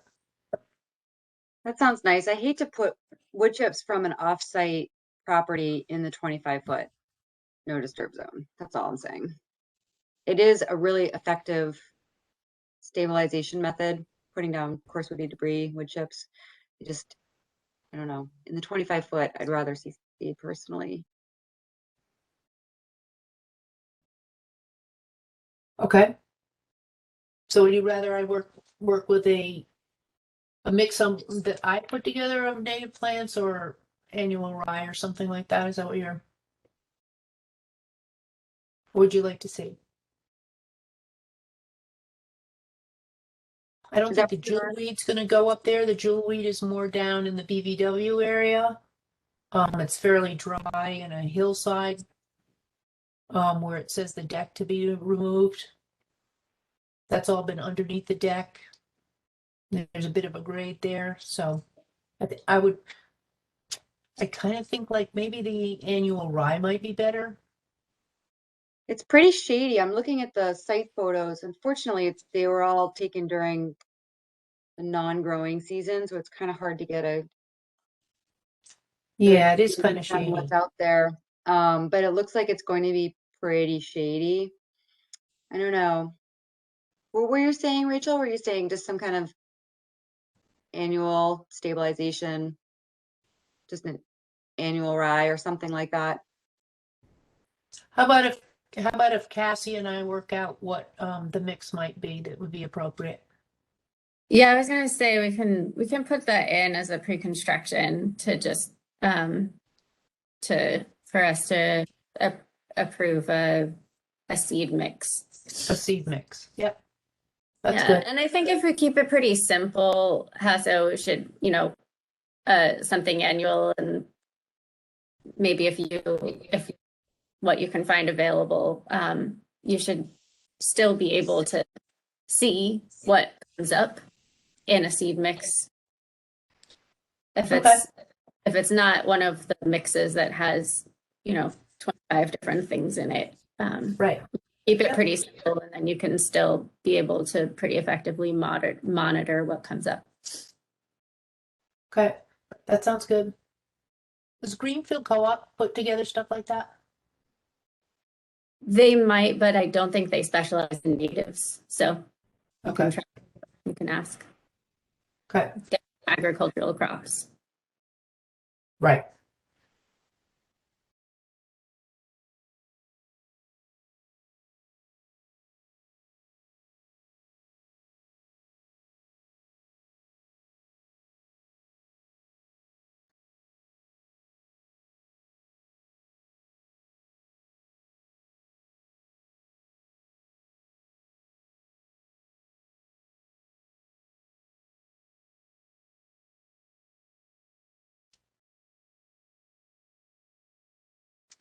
Are there any other questions?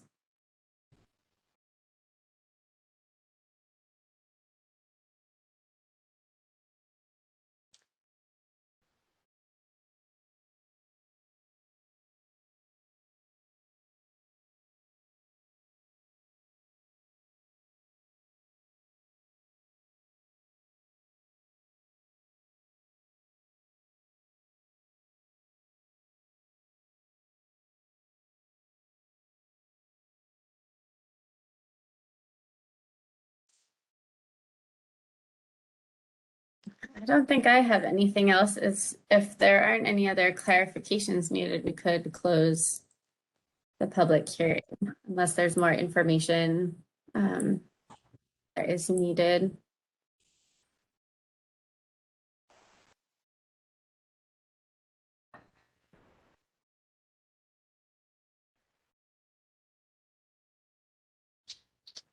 I make a motion to close the public hearing regarding 1 Birch Street. Before you do that, technically, I should ask if there is anybody else here from the public who would like to make a comment. Yeah, I forgot about that. Thanks, Rachel. Is there anybody else on the call who has any comments or questions regarding this project? I don't see anyone here that I don't recognize as being here for other items. I also did not receive any public comments online or anything like that. I got respondents, people asking to see plans and get details, but no comments off of them. So I don't anticipate there being any. Okay, Erica. Make a motion to close the public hearing regarding 1 Birch Street. I second that. Are there any objections? Any abstentions? Okay, that passes unanimously. Okay, are there any Are we clear about the order of conditions? Cassie, do you have any questions for us? All I've have added from tonight is that adding a condition kind of talking about having the stockpile outside of a 25-foot no disturbance zone if possible. Otherwise, stabilizing it with a tarp at the end of each work day. Also, flagging on the wall, just on the wall, where the 25-foot no disturbance zone is, so that if they do put it above the wall, they can know where to put it, so that it's outside. And then review and approval as a pre-construction requirement of some seed mix, stabilizing seed mix to be used post-construction. And then, so those are all the new ones we're going to add. Then the other question I had for you guys, you know, for another similarly, another single family home project, and that one involved like the construction of a whole new home. We did not have a monitoring requirement. That was removed from the boilerplate. I would advocate that that is the case here as well. There's a condition in there that after rain events, the erosion controls be checked. So that they're just.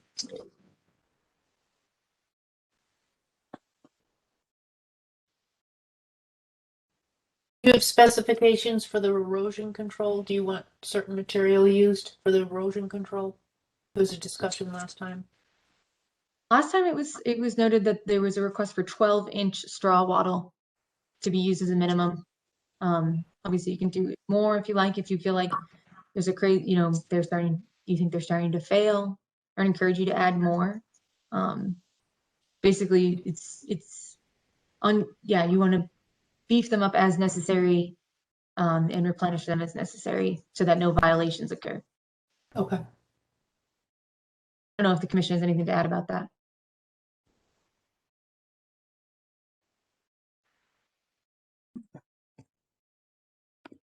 I would just ask that you make sure it's secure and kind of tight to the surface of the ground and staked every 5 or 10 feet through the center of the wattle so that no soil can migrate underneath it or over it and push it, since you're so close to the wetland, you know. Yep.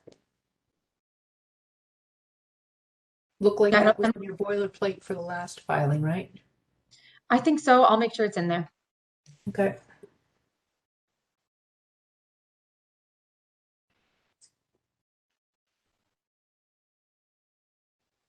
Yeah, and just Hasso, just for you to know, and for the commission, I'll remove anything that's like obviously not necessarily applicable to this project. Wetland replication stuff, you know, things like that. Okay. Stormwater stuff. Yeah, that'll all come out.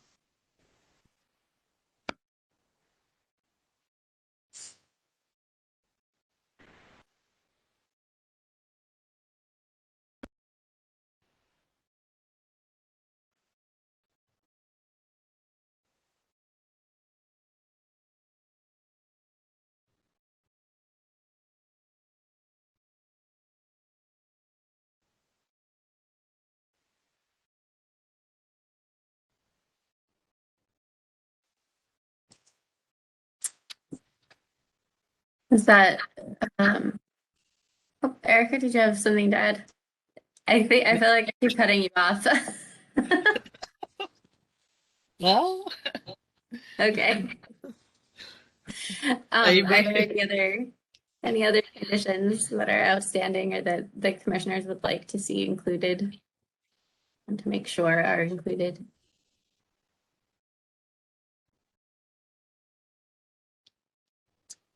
So this is similarly, we need to motion twice, once with reference to the Wetlands Protection Act and once with reference to the Greenfield City Ordinance.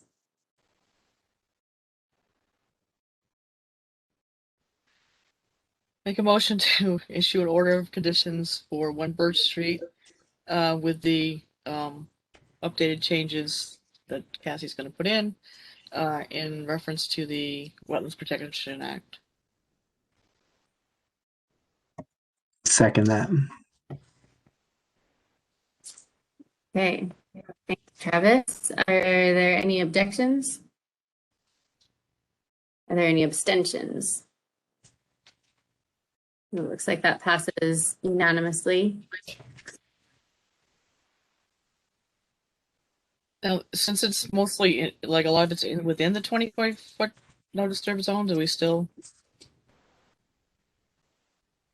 does it still hold for this?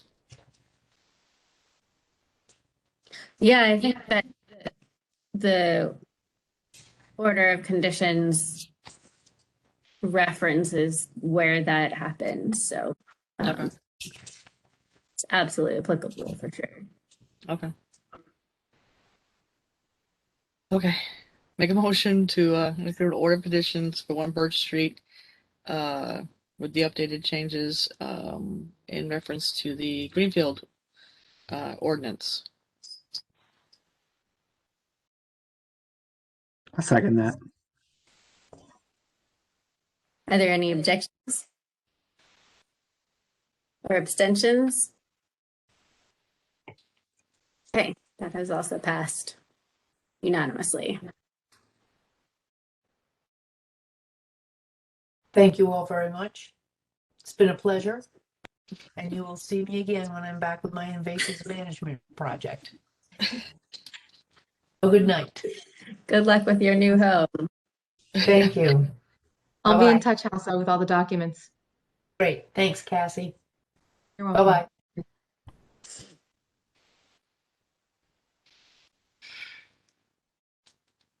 Okay.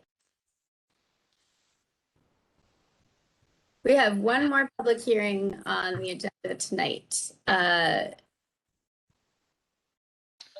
Do we, no, we don't. We have two more public hearings on the agenda tonight. Look at that.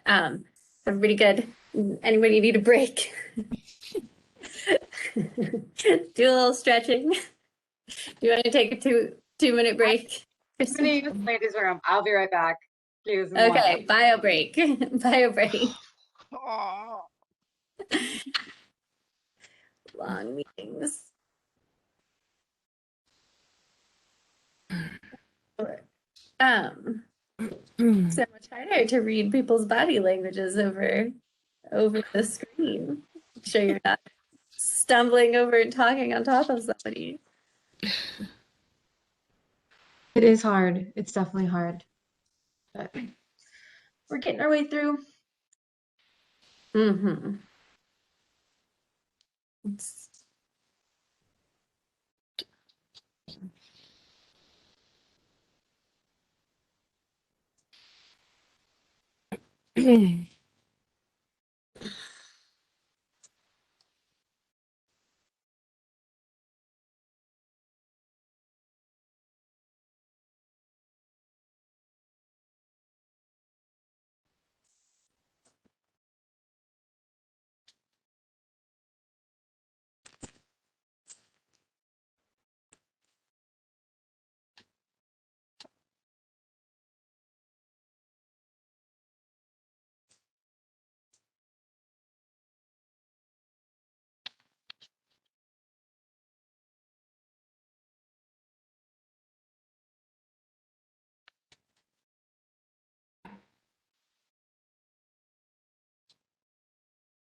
Okay.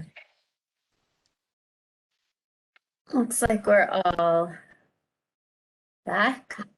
So next we have public meeting request for determination of applicability for a new single-family home construction at Picket Lane, map R23, lot 49. We don't have a DEP filing number because it is in RDA. Are there a representative from the applicant here tonight? Can you state, please, and introduce yourself. Mark Stanicki from SVE Associates. We're the engineering firm for this project.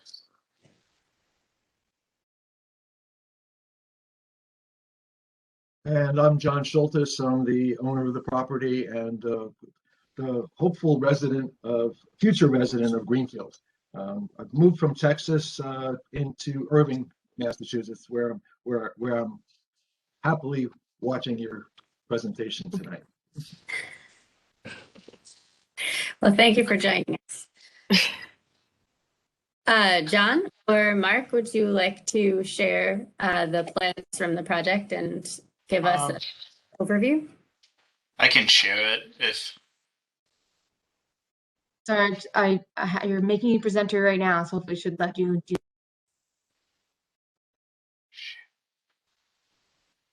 All right.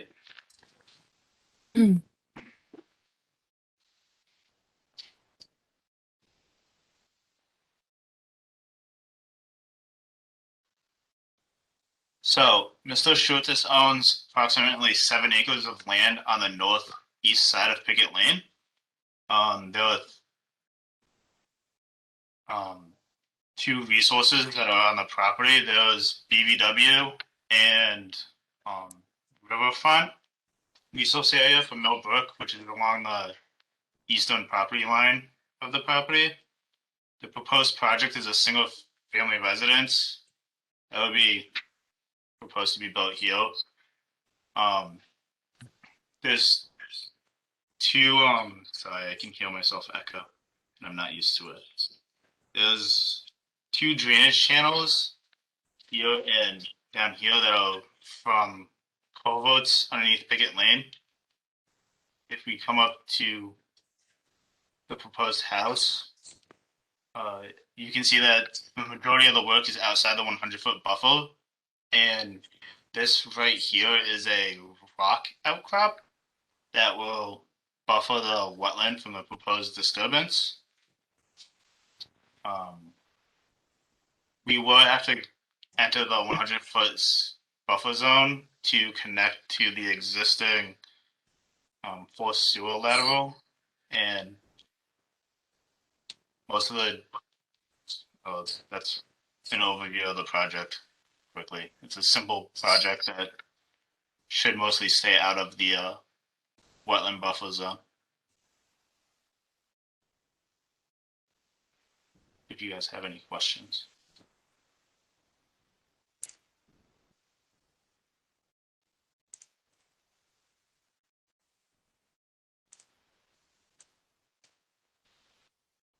If you need me to zoom in on anything, let me know as well.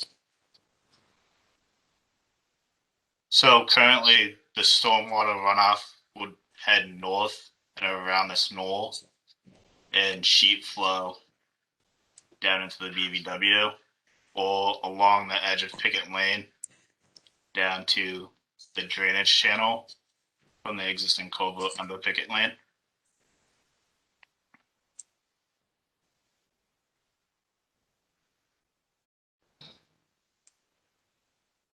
Sorry, so is there a drainage channel that runs along that side of Picket Lane already? There's not a drainage channel that runs along it.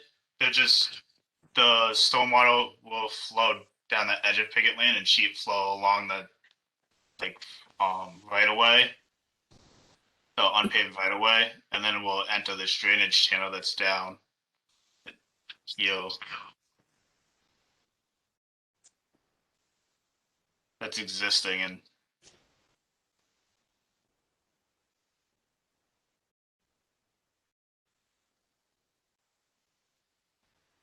the area will be or the disturbance limit will be protected by proposed fiber rule and silt fence, prevent erosion from leaving the disturbance area.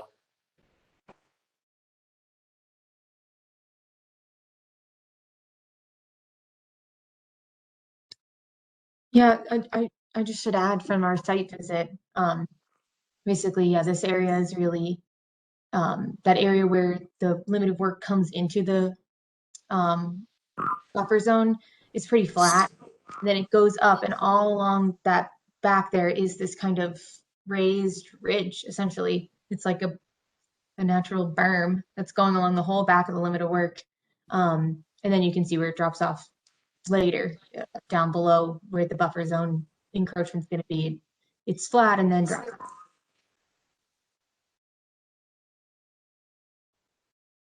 Cassie, I don't know if you want to do that right now or later. Do you want to share the photos from the site visit?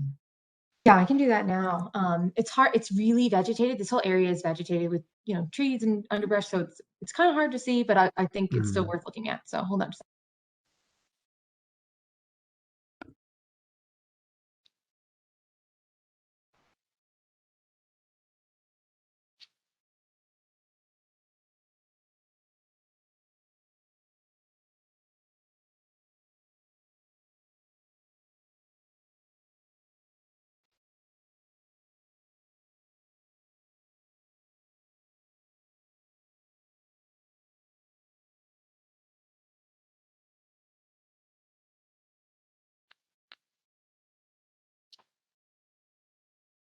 So that's looking kind of northwest into the or southwest into the property towards that knoll that Cassie was talking about. That's, I would say, 4 or 5 feet tall. Right where the white SUV is probably approximately where the northern part of the driveway would enter, the northern edge of the driveway.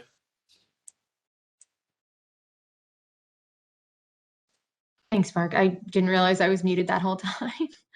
I was trying to explain it. So that's perfect. Yeah. So you can see like how vegetated it is, but yeah, this is kind of where the driveway would be. And then this is looking down the slope. I think I'm on top of that kind of knoll right now, and then it slopes down behind it.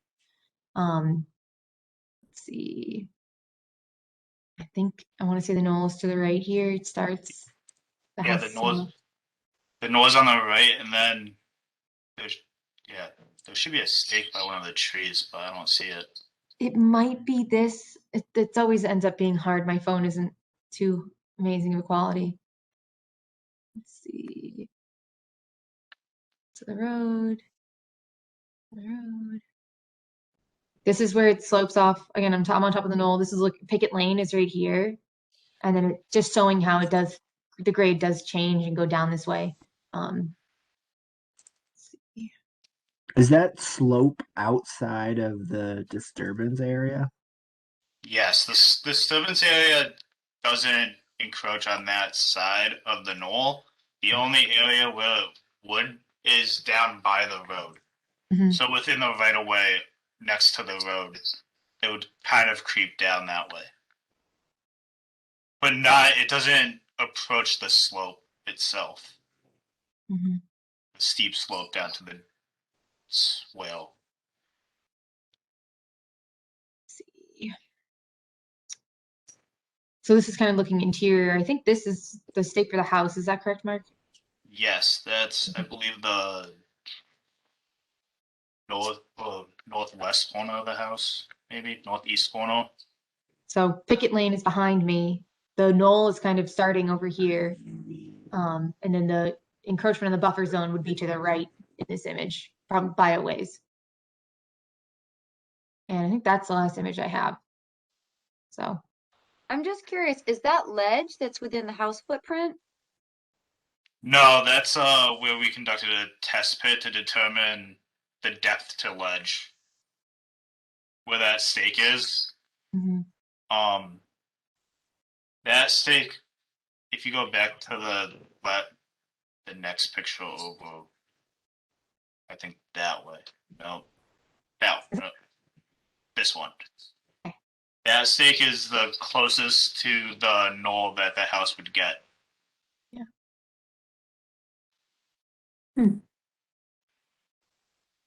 The soil exploration test pit showed that knoll must dive steeply into the ground because we were able to get adequate depth, I believe, for foundation at that stake.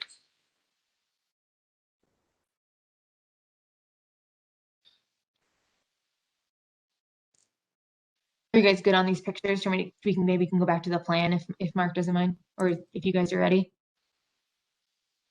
Okay, I'm seeing nods. So you can share again whenever you like.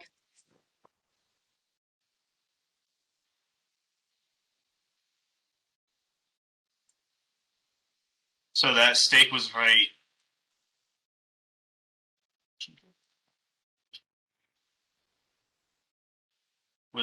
this point right here on the house where the hand is.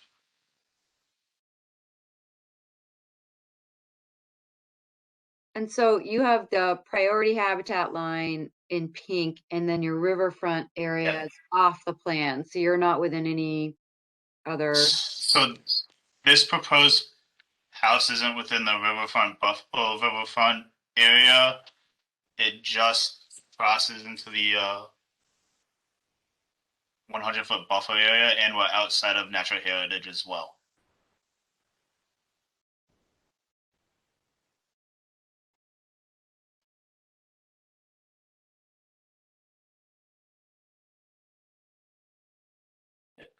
The BVW is in green and riverfront's blue, as you pointed out, and natural heritage is the orange.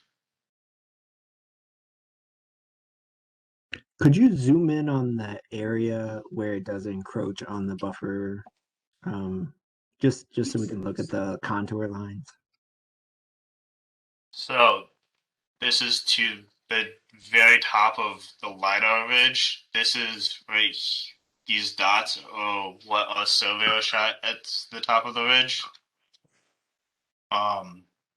So all of the proposed work on this side that does cross, in this general area that crosses into the 100-foot buffer, would be protected by the natural berm, and then it slowly flattens out and has a gentle slope down to the top of this valley, which is where the existing covert discharges.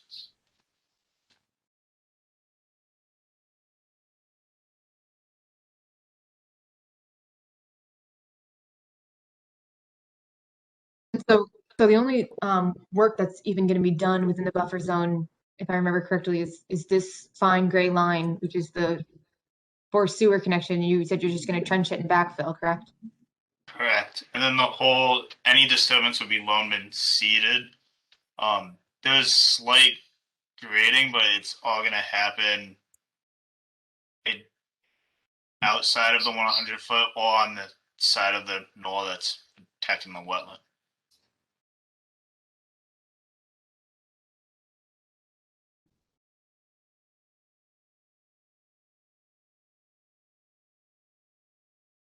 And it's really not, we're just connecting into the existing grades on that side of the knoll, both side of it.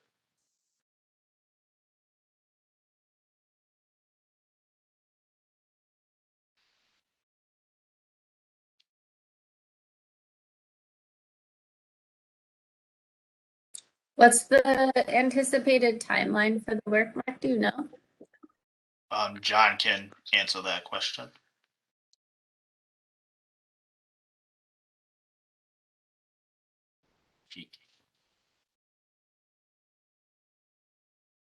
You might need to unmute, John.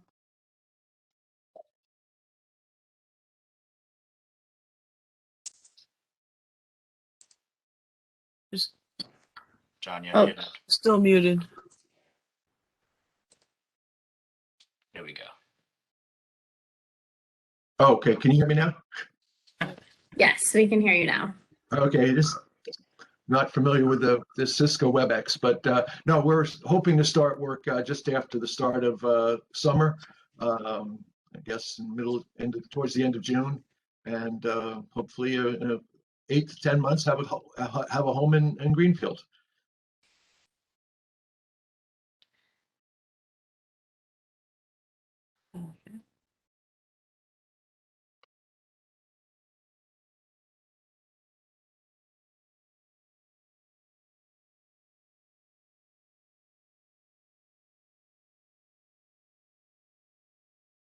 Did you have a estimate, Mark, for what the square footage is of the disturbance there, just along the edge? I do not have that. Give me a second.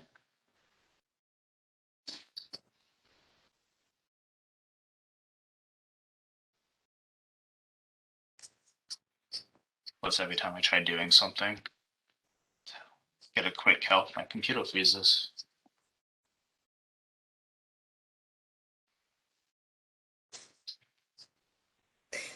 I see you're nodding your head knowingly. Oh, yes. I think my computer's, I think you could fry an egg on it right now. It's so hot. It's doing its best.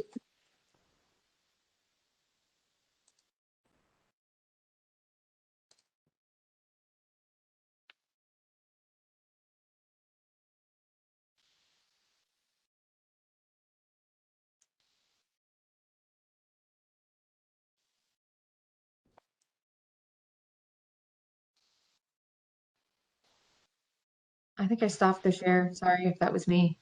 We just exit out of something else I guess I was sharing earlier. There'd be approximately 1,300 square feet of disturbance within the 100-foot buffer zone. Whether or not, I mean, it's what's shown on the plan is 1,300 square feet of disturbance. Whether or not out and during construction that ends up being 1,300 square feet, it could be less because I have contour lines extended when they don't really need to be. If I'm nitpicking the drawing and how construction would go. Because this area within here doesn't really, this erosion control could actually go along a 100-foot buffer. Are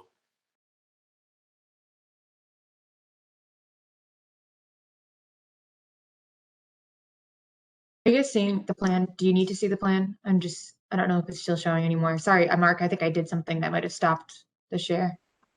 I'm still seeing it. I still see it. Yeah. Mhm. Okay, cool. Don't worry about it then on my end.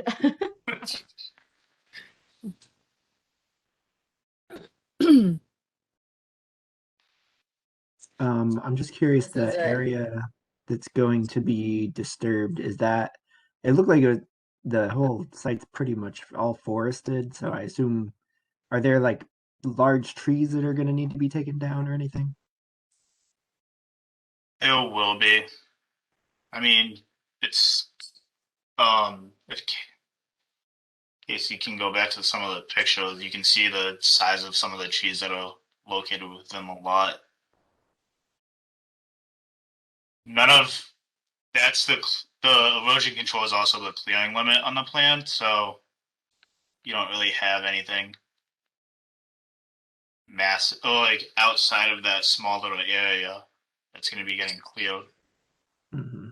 And large trees that are within the 100-foot buffer zone, I don't know if they will actually clear them or if they would work around them.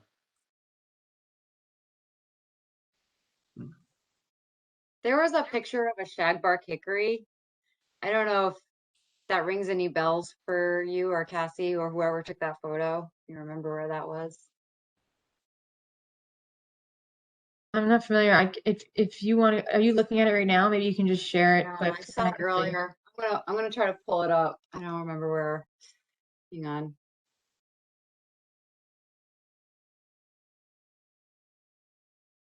It's photo that ends 899. Okay, hold on. It's right after the break and slope when it starts to go down in topography, so that might not be a part of the limit of work.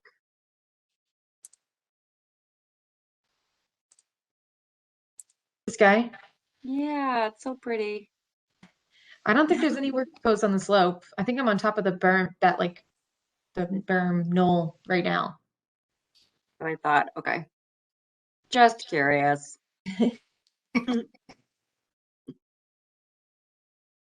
School tree.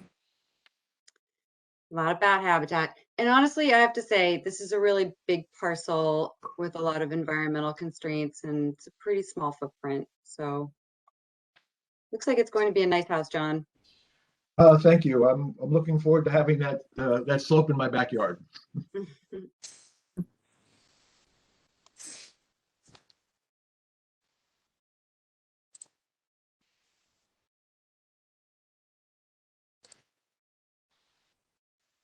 So Mark, I think I heard you say that there are definitely that you're not sure if any of the trees that are being cleared from within that that section of the 100-foot buffer zone. Is that correct? There might be. I'm not positive because I don't know the exact location of the large trees that are there. I know outside of the 100-foot, there would be large trees being cleared. I just within that sliver of land, I don't know how many or if there is any very large trees.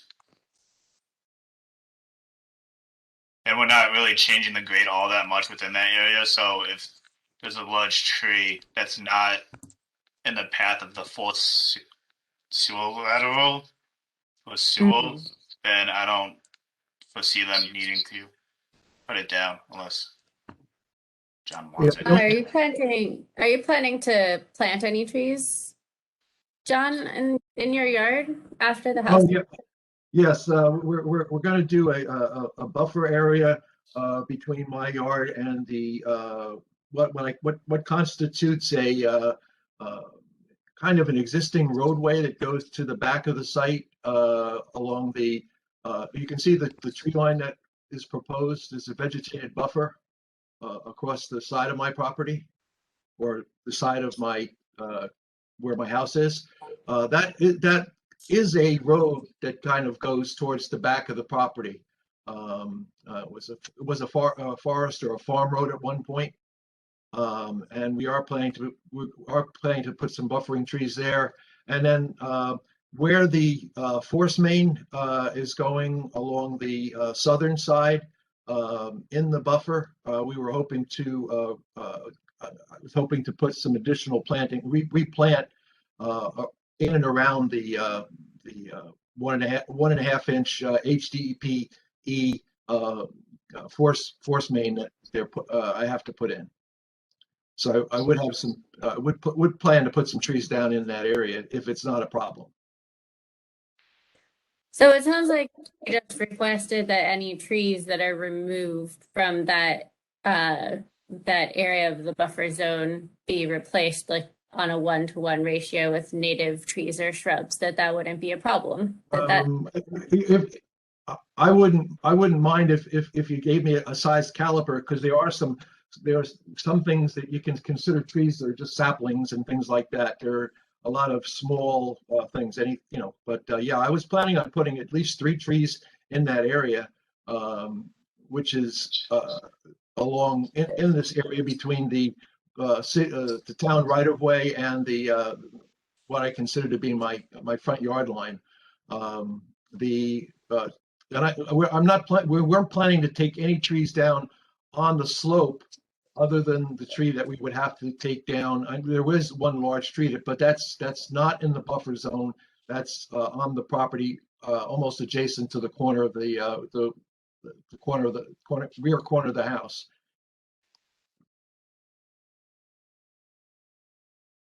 Yeah, that makes sense. I think we've used 6 inches or larger in the past. Cassie, do we have anything?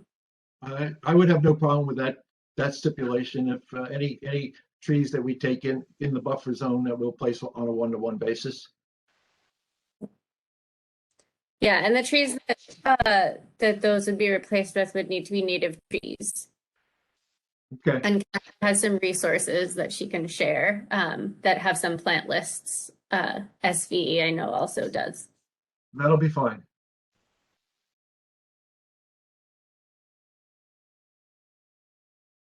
And those were placed in the buffer zone, that same area, or just anywhere on the property? Actually, I'd like to put it in the buffer zone in that area if I could. If I'm gonna be removing trees, I'd like to put them back where they're gonna, back into the buffer zone if that's not a problem. Seems preferred to me. Great.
Did you have any other observations from the site visit, Cassie, that you wanted to share?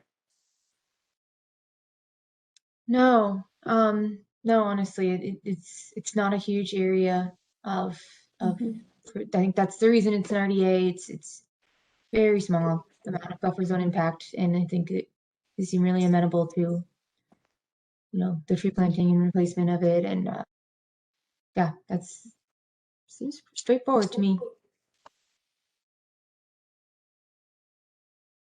So because this is a public meeting, we don't need to, there's nothing to close. Are there any comments or questions from any members of the public?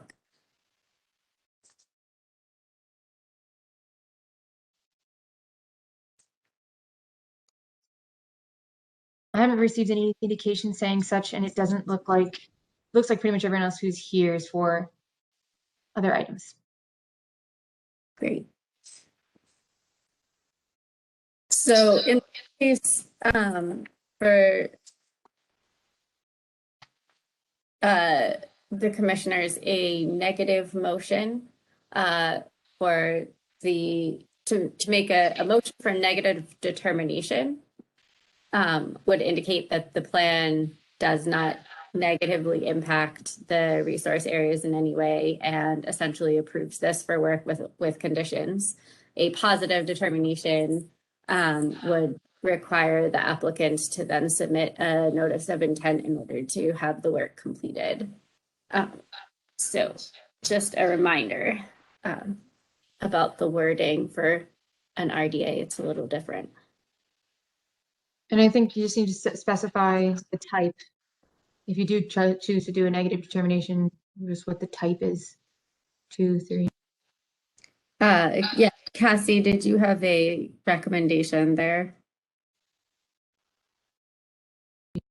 Hold on just a second. I do. I think the one, I just want to get the exact one, but I believe we would want to do the one saying, it's up to you guys. I would think that it would probably be appropriate to do type. Sorry, computer is slow.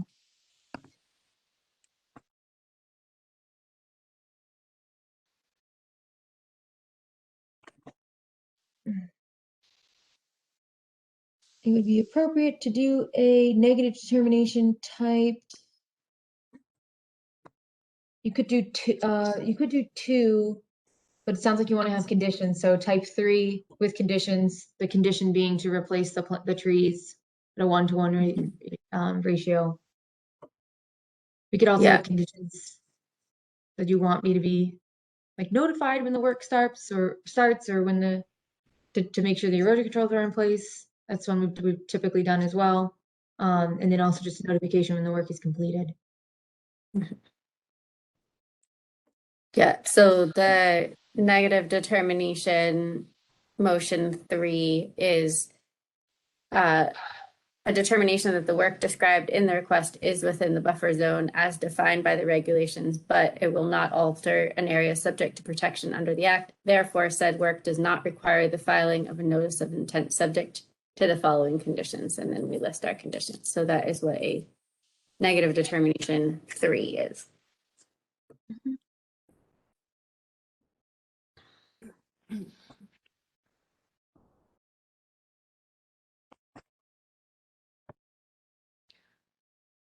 Okay, make a motion for a negative determination for the parcel on Picket Lane, type 3, with the conditions that we've discussed with Cassie. I'll second that. Are there any objections? Let me see Christine back. Any abstentions? Okay, that passes unanimously. So we have the condition for tree replacement, and I think it does sound like an erosion control check would probably be good. Are there any other conditions requested? I think it's starting and an ending, just letting us know when, when you start and when you end.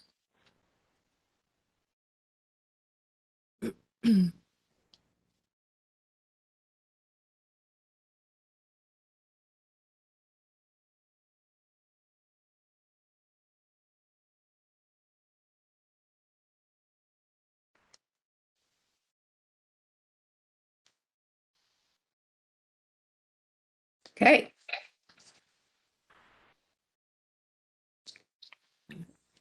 Cassie, because this work does not encroach on the 25-foot no disturb area, should we have a negative determination number 2 for the Greenfield city ordinance? I think you don't have to. Sorry. No, I guess it would be a negative determination number 1 with reference to just stating that it is not within the 25-foot no disturb zone. Yeah, I think the way it's on the form, I think it might be a negative type 6, which is just specifically the work is described in the request. Oh, got it. Reviewed and approved by municipality. Okay. Pursuant to the ordinance, and then I list the ordinance. So I think it's a type 6.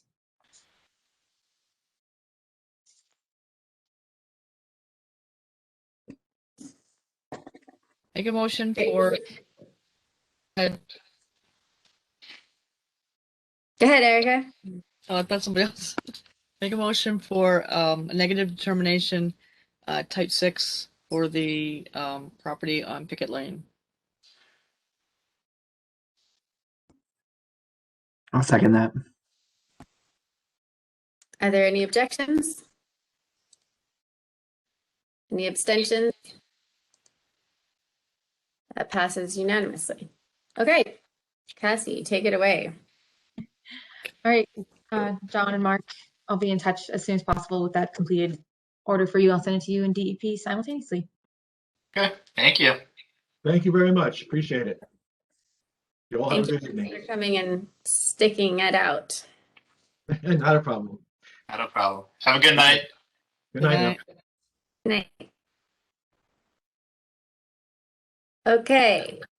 The last public hearing on the agenda is a notice of intent for tree removal as part of maintenance of Eversource utility right-of-way at Power Court, River Street, and Shelburne Road East.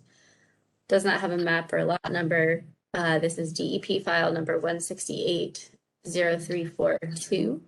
Do we have representative from the applicant here tonight?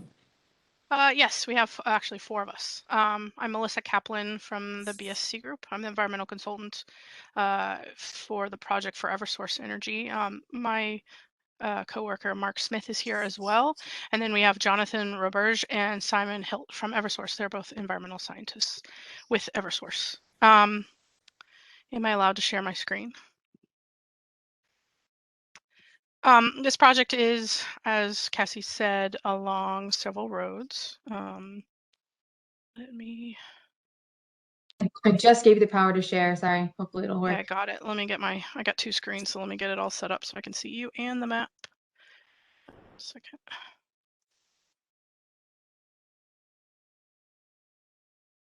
Oops, I lost you. There you are, there. Okay, so the project involves an upgrade of Eversource's distribution line, the 22B8 line. What Eversource is proposing to do is essentially remove the existing line that's close to the Green River and move it to the street. So there's a market improvement of impacts there, where future impacts were moving the line to the street. As part of that work, they have to upgrade the line. They need to add new poles and new midspan poles to support the line to prevent sag, and remove trees that could potentially fall on the line as part of relocating the line. Specifically, there will be. This is a little bit of a larger project, so there is some work that you can see is kind of grayed out here that's exempt maintenance under the Wetlands Protection Act and accordance with your city ordinance, which says they accept the exemptions of the Wetlands Protection Act. So there's some underground conduit, there's a bunch of pole replacements, the removals and things like that can all be considered exempt under the Wetlands Protection Act. However, there are some items that are not, and that includes the installation of 2 new poles in the 100-foot buffer zone to BVW and Inland Bank that require tree removal, because you cannot be exempt if you're putting new poles along the side of the roads if you have tree removal. New poles along the side of roads that the work is done completely from the paved roads that do not require tree removal, that are more than 10 feet from any wetlands or streams, but are also within 10 feet of the road, and all the work can be done from the road, are exempt. So you'll see some of these new poles are kind of grayed out, and some are not necessarily included because they don't involve tree removal. However, these 2 poles here, as you can see, these are new poles, so they require some clearances, safety clearances, to remove these danger trees to be able to put these new poles in. So these 2 poles have been included. These are not, because they are the orange is replacement, and then this new stub pole is exempt because it does not require any tree removals. We're also including the removal of a total of 15 trees from the riverfront area. So I'll show you those in a minute. And 12 trees from the 100-foot buffer zone, which a lot of them are included right here. And then there's 1 new pole.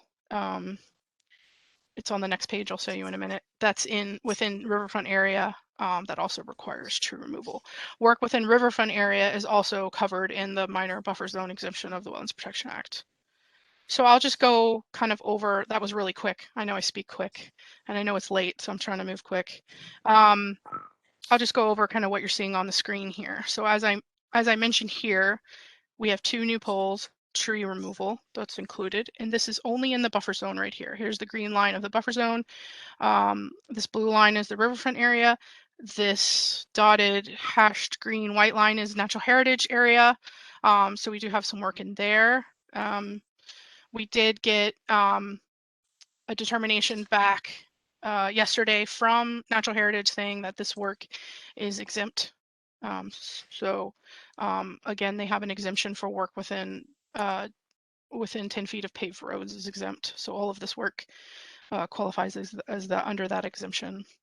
And they supplied me with that letter saying it's exempt from, I have that and I just put it in the drag folder if anyone wants to look, but we got that, so thank you. You're welcome. As we move over here, now this pole is being replaced. Technically, that's exempt maintenance, but because this one tree is kind of on the bank of the river, we included that to be permitted. There's one tree there. There's a couple of trees here to be removed as well. And then on the next page, we have this corner here. Let me just make sure. Yep. Where we have tree removals for new poles here. These poles are located in riverfront area in the buffer zone as indicated.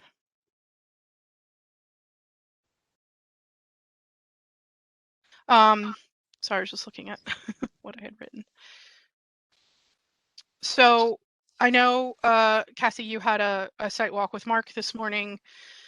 It was discussed that this project qualifies as what is considered a limited project. And I know I wanted to kind of explain that a little bit more. Do you think that's advisable? Yes, okay, I see you shaking your head.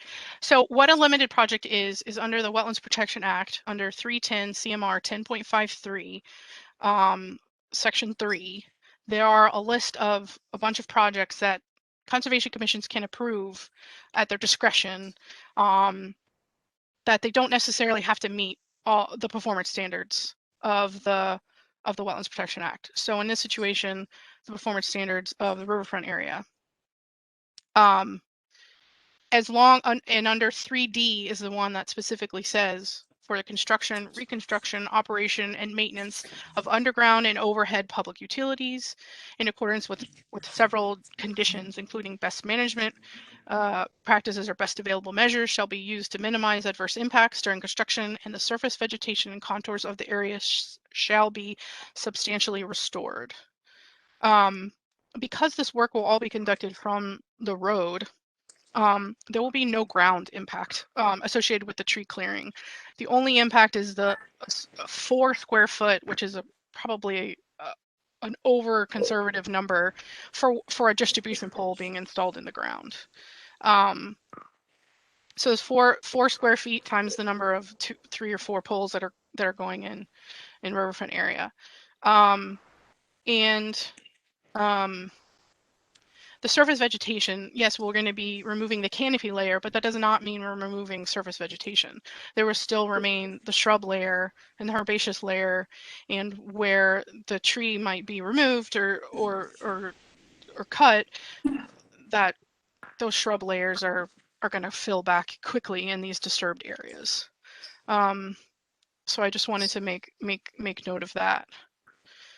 You know, there are tree removals that are happening in riverfront area, but we are mitigating that impact through the moving of the line from the river back to the road. So let's say it's kept where it is in its location, and something happens to the line. Well, to get down there, or to, repeatedly having to impact an area close to the river, could happen in the future. Whereas now, if it's along the road, they can do the work better access. They can do the work right from the road, no impact to the bank or the, closer to the river within your, more closer to the resource area.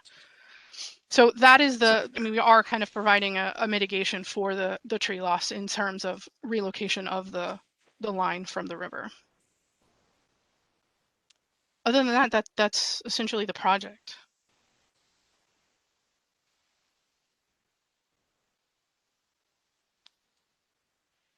Yeah, we got you guys, it was great. You sent me the response document to the DEP comments, which I don't know that the commissioners have seen yet. I can share that on my screen, just so you basically just I have it right here.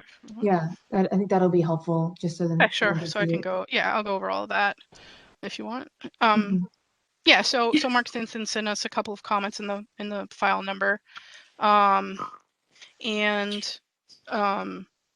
the first comment was he didn't he wasn't sure that the work could be in riverfront area could be considered a limited project. But because he's saying that the work that the surface vegetation and contours of the area shall be substantially restored. As I noted, the contours are not being disturbed at all. The work's going to be done from the road. There's no grading or anything like that needed, so there's no contours being disturbed. The surface vegetation, there's still going to be surface vegetation. They're just the canopy layer of a few areas are going to be removed. So I believe that we believe that the project does meet the qualifications of a limited project. That was the response, basically what that's saying here in this paragraph. The second comment was the work in riverfront area has been submitted under the new development, but he feels that we should have submitted it under riverfront redevelopment to show that it's an improvement over existing conditions. That's absolutely fine. So the project still qualifies as a previously redeveloped riverfront area project because we are moving the line, as I mentioned, closer to the river and back. So we are improving the area. It is important to note that a lot of these trees that we're removing are invasive species. A lot of them are black locusts. So, removing that invasive species seed source is also can be considered an improvement. But I've outlined here how the work meets the performance standards of the redevelopment. As I indicated, because I'm saying we qualify as a limited project, we don't necessarily need to meet all of these requirements. But I'm showing here is that, in fact, we feel we do. So you're kind of getting double benefit, I guess, limited project, and we're actually meeting the performance standards. Did you want me to go over each of these, how we're meeting performance standards? I mean, essentially it's, yes, we are resulting in improvement over existing conditions, as I mentioned, moving the line back. Stormwater management, utilities, are exempt from stormwater. There's no point discharge from this project, point source or stormwater discharge. So we're meeting that. This one talks about you're not moving the work closer than existing conditions within the 25-foot riverfront area. As I stated, we're moving the line further back, therefore this is met. Proposed work, including expansion, shall be located outside the riverfront area or toward the riverfront area boundary and away from the river. As I mentioned, we're going as far as we can away from the river, putting the line along the street. With the exception of, the new poles, which will be minor in terms of 4 square feet. But again, we're removing what's there and just relocating it back. So essentially 1 for 1. The area of proposed work shall not exceed the amount of degraded area, provided that the proposed work may alter up to 10% if the degraded area is less than 10% of the riverfront area. The removal of 15 trees, as well as the installation of a few of those poles, we're talking 400 square feet.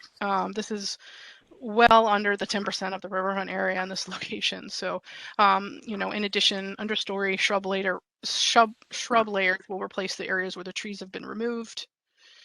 I'm sorry, can I just interject really quick? Is this the inner riparian zone, that this section E really quick?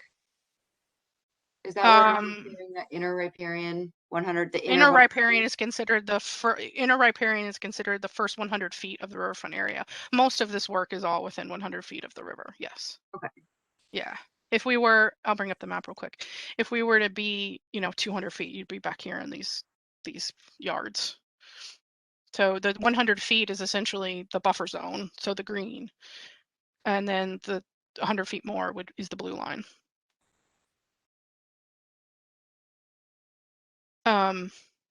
So F talks about restoration of degraded riverfront area at a ratio of at least 1 to 1. once what I stated here, once the work is completed, the pre-construction grades will remain. The vegetation is expected to return, understory and shrubs. No grading or ground disturbance is expected other than the small impact from the installation of the distribution poles. And the work will be performed for the adjacent road. Disturbed areas will be stabilized with mulch and seeded as needed. And again, the mitigation for the impact is the removal of the existing line and moving it back. That's essentially it. The last comment was just you have to wait until you get your natural heritage determination, and we got that. I know I spoke really quick, so feel free to ask any questions. Bring up I will, excuse my language. I will bring up the map again for you.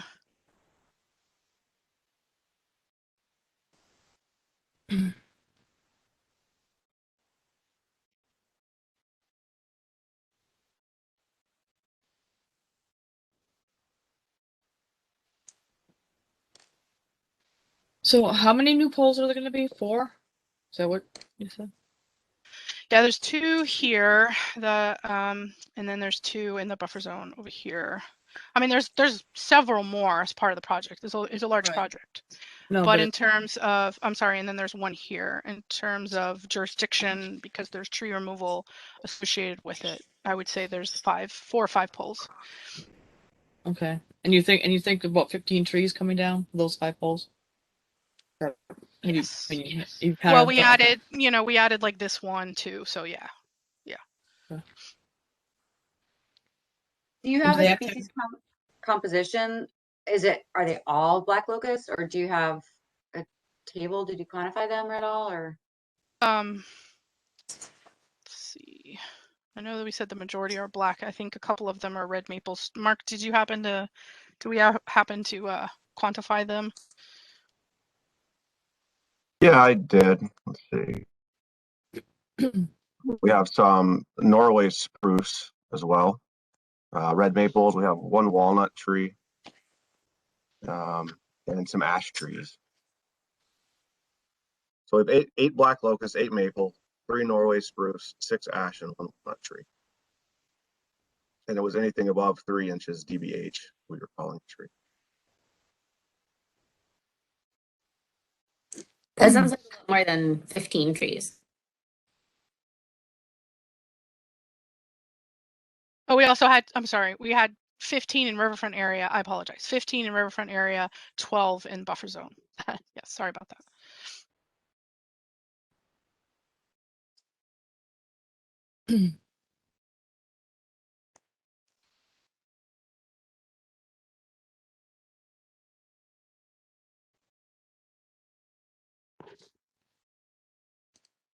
So let me bring up the map again.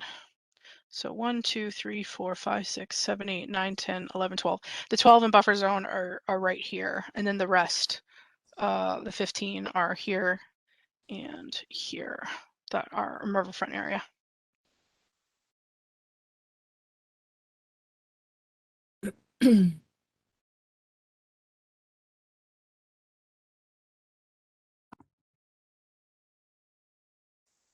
And Cassie, do we have?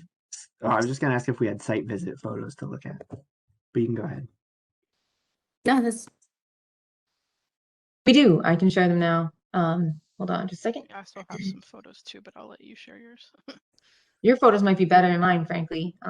Let me just show. I can go over the photos that were in the NOI. Yeah, because you're already here, so you show yours and I'll show mine. So this is, I mean, these are a few photos, so you might have something that shows a little better.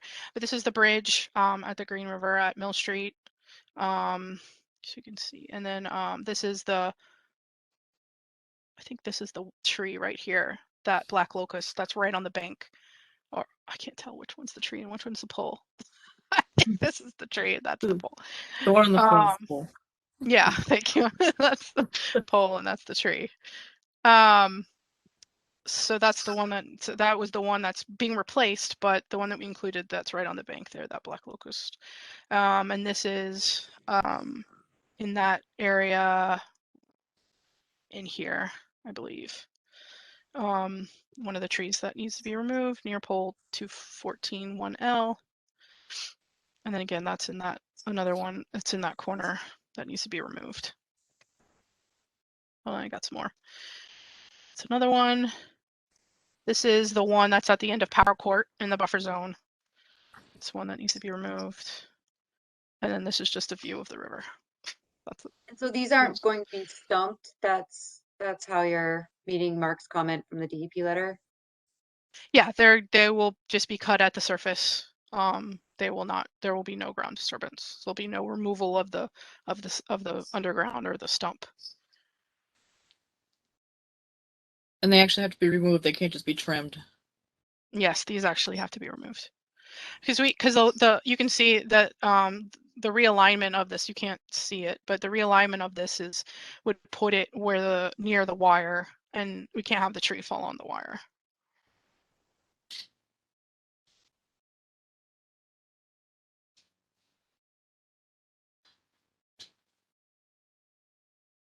Okay, do you guys want me to share my pictures now?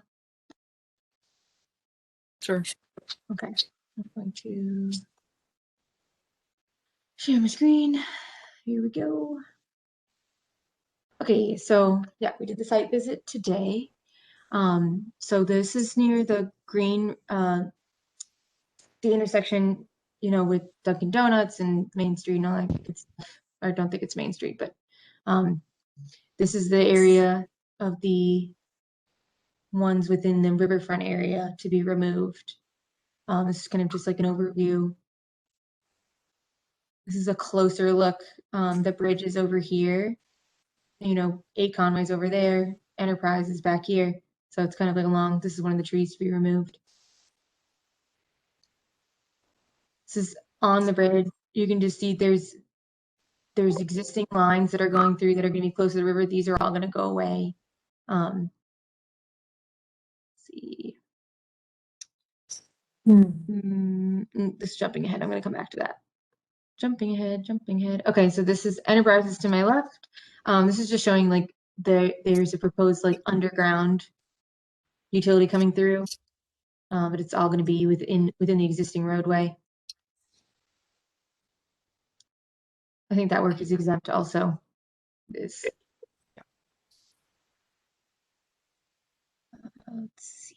Okay, this is looking at that area again to be removed in the riverfront area. My previous picture was like standing over here looking at it from the side view. This is just the front view. The river's down here. Just an overview again. That's the same area. Kind of the side view again. Kind of the extent of it is over here, I believe. And just an overview. This where the old poles are that come across to be removed. Okay, so now I want to say, okay, so this is the other area of the trees on Power Court that are just going to be in the buffer zone. So there's one tree here to be removed. I think it's this big guy. And let's see. This is kind of looking at that corner area, Power Court. This is the whole area where all the trees kind of encompasses all the trees that are going to be removed. I believe it's this one and the big ones, I suppose, right? Is that correct? Yeah, those are the ones that would fall. And I think our pictures are different because of the different angles and different times of the years that we took the pictures. So I'm like, you guys are probably thinking I'm trying to pull one over on you, but I think it's because it was a different time of year that we took the photos. And it's hard with the angles and things like that. Yeah. But we referenced this with the plan and looked at it. The trees, they're marked out there. We were pretty sure the blue markings. Yeah. So they're all marked, which ones would be. And let's see if there's anything else. It's not a very good But picture. you guys can see that, yeah, they're large trees, but those could, look how easy that could fall on the line. And that's why those need to come down. Now we're back at the other area. These are the new poles that got installed. That was the exempt work. But yeah, I think that's all of them. I can go back to anything if anybody's interested.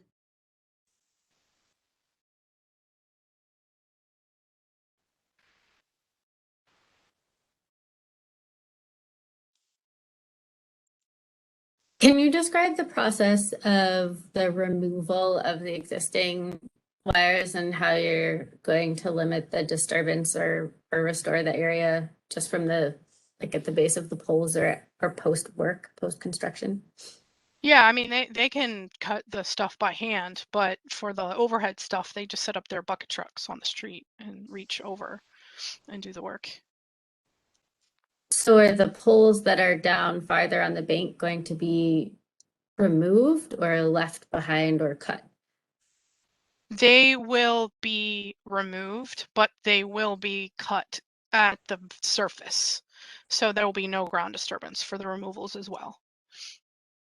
Okay, so there won't be any holes left where those No. are coming out. No. Not that I am aware of. Sometimes they'll do that, but in these situations where they're in, sensitive resource areas, they usually would not do the ground disturbance and just cut the pole at the surface and leave the underground stuff so they don't cause a bunch of erosion and sediment and things like that. Could it be possible that we can condition that? Put a condition in saying, if that's what you're getting at, Rachel, maybe. But Jonathan, is that pretty standard? Are you comfortable with that? I just want to make sure I'm saying that correctly. Yeah, that's correct. Usually they would just cut flush in an area like that. Or they would, if they did pull them out, they'd just backfill them with some clean fill to bring them back up to the surface. But they'll probably cut them flush.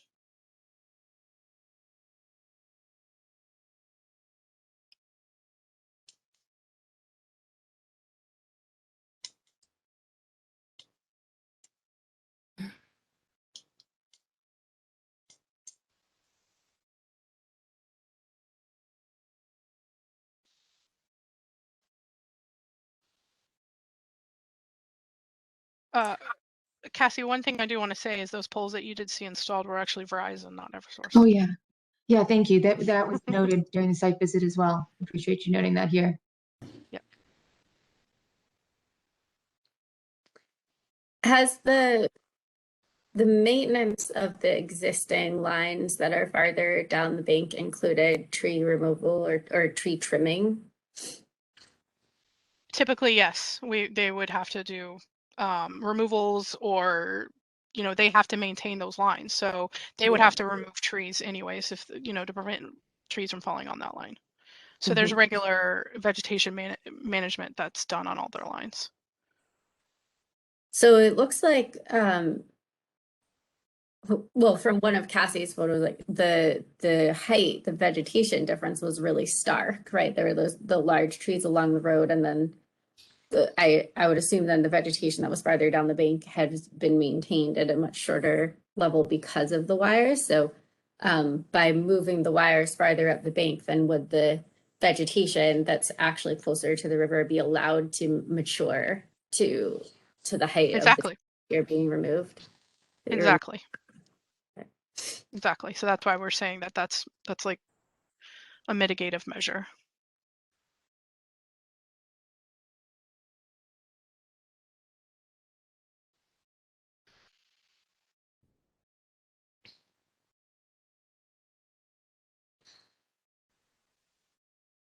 Can anybody hear my mic? Yes. Hey, hooray! I fixed it. Okay, Melissa, can you go back to just the first of the maps? Yes. This one or the next one? The audio there. Actually, I don't know. If Melissa, I don't think you're sharing. Oh, I'm not. Sorry. Yeah, let me share my screen. I'm like, that one?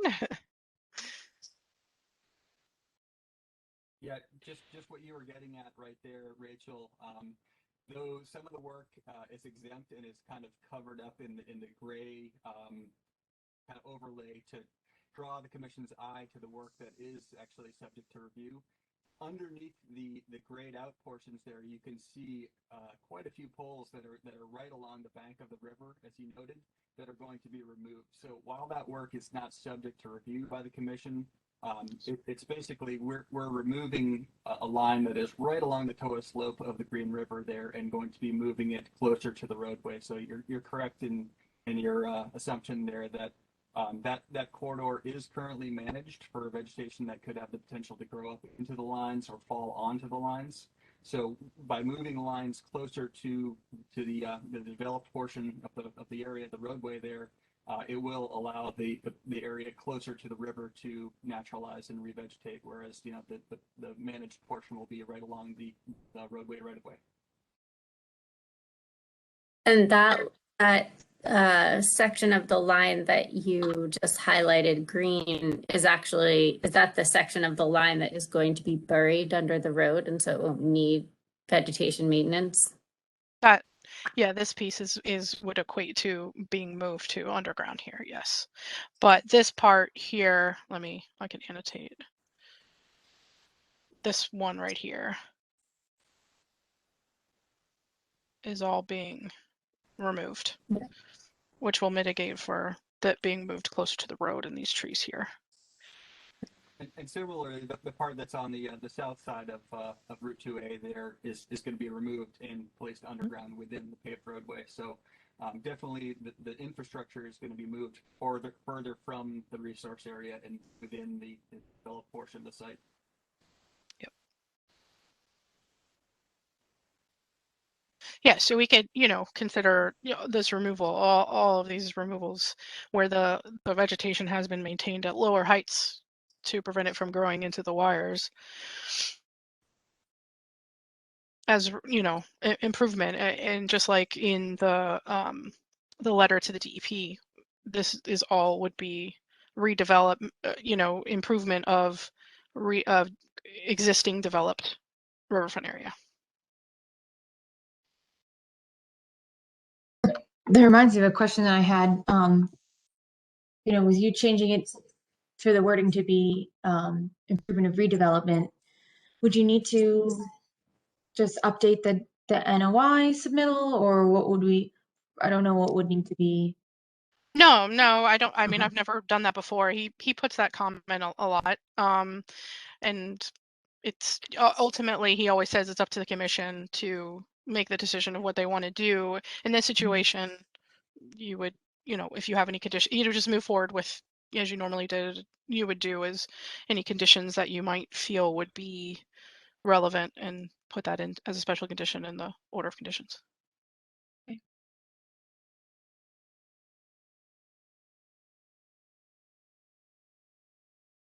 We do feel strongly, though, that there will be an improvement over existing conditions simply by, if you saw some of the photos that Melissa shared earlier, the existing poles, number of them are right at the toe of the slope, essentially, could be underwater during high flow there. So by moving them away from the river, I think it will have, number of benefits to the resources. So certainly an improvement.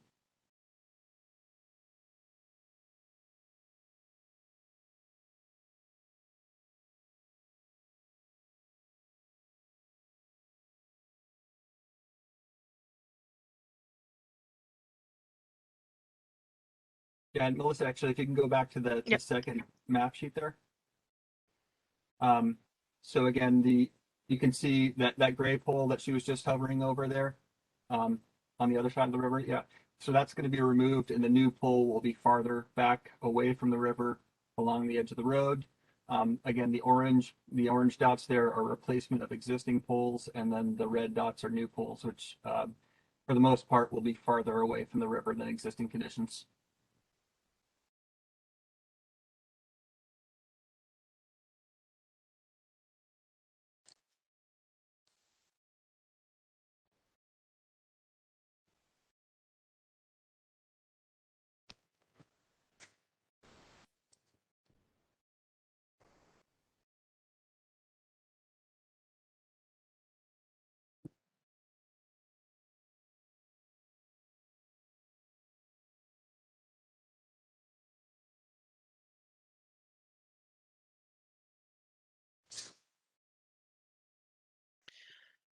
So we'd be happy to have a pre-construction meeting with the crews or you and review anything on site that you'd like as a condition. Just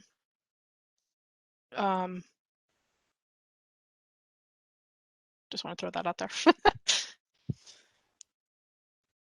Does the commission Yeah. have other questions or?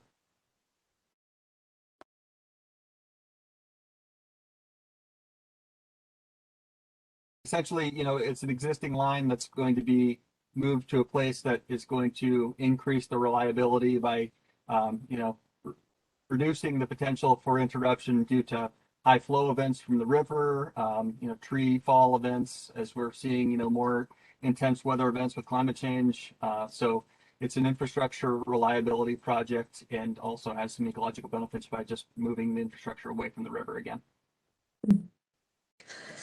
I guess my one question that occurs to me is a little bit more like big picture question, but I know you know, for the long term that with increased storm events or the potential for large rainfall events, hurricanes, tropical storms, that burying the lines is long term a really good idea. So have you guys maximized, like, was that part of the approach here, was to really maximize the amount of buried lines? Is there do the lines that, I guess I'm saying, questioning if the lines that are being relocated up a slope but then still need to be maintained with vegetation, that's really necessary?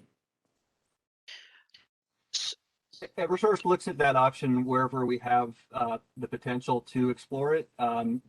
One of the limiting factors is that it's extremely expensive to put wire underground, not only for the initial work, but also for the follow-up maintenance. So it's a balancing act between, you know, what's best for, you know, the environment and also the ratepayers who are actually footing the bill for the maintenance that we have to do. So that's what we have to take into consideration. So, you know, where we have an option that makes sense, we'll definitely proceed with that. But in the, you know, in simple terms, it's just more cost effective for everyone to maintain above ground wires where we need to.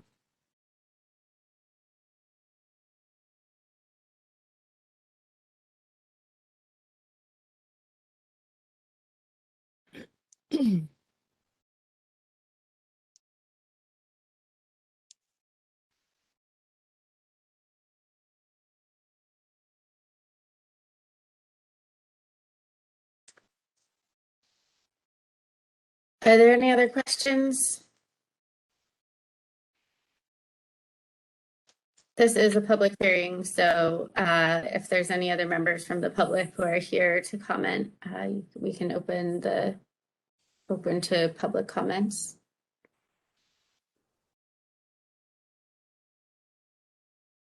I don't believe there's anyone else here that is for this item or unspoken for otherwise, and I did not receive any public comments or questions from the public since the abutter notifications and legal ad went out.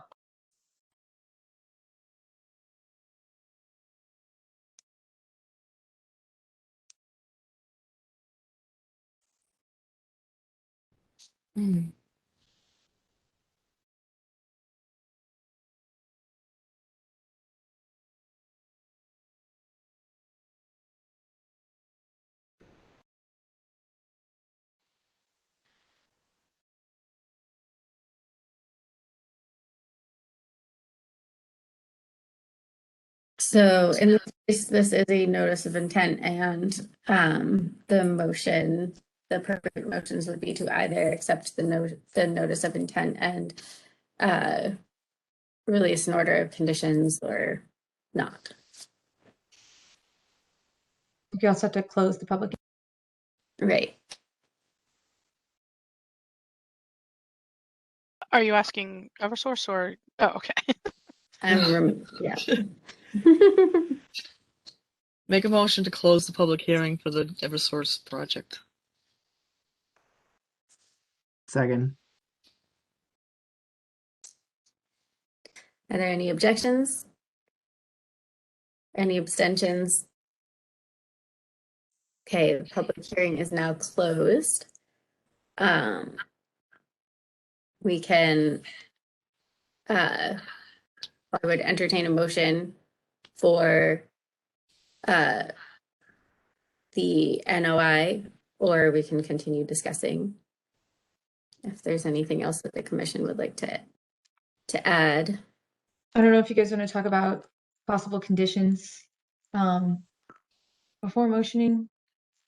The only ones I have that are going to be special for this one would be something talking about either not leaving, cutting the existing poles to be removed, cutting them at grade so that they're just flush with the existing ground where possible. And then for the ones that do need to be removed in their entirety, backfilling them with clean fill, which sounds like is their protocol anyways, but just having something in the conditions saying that explicitly.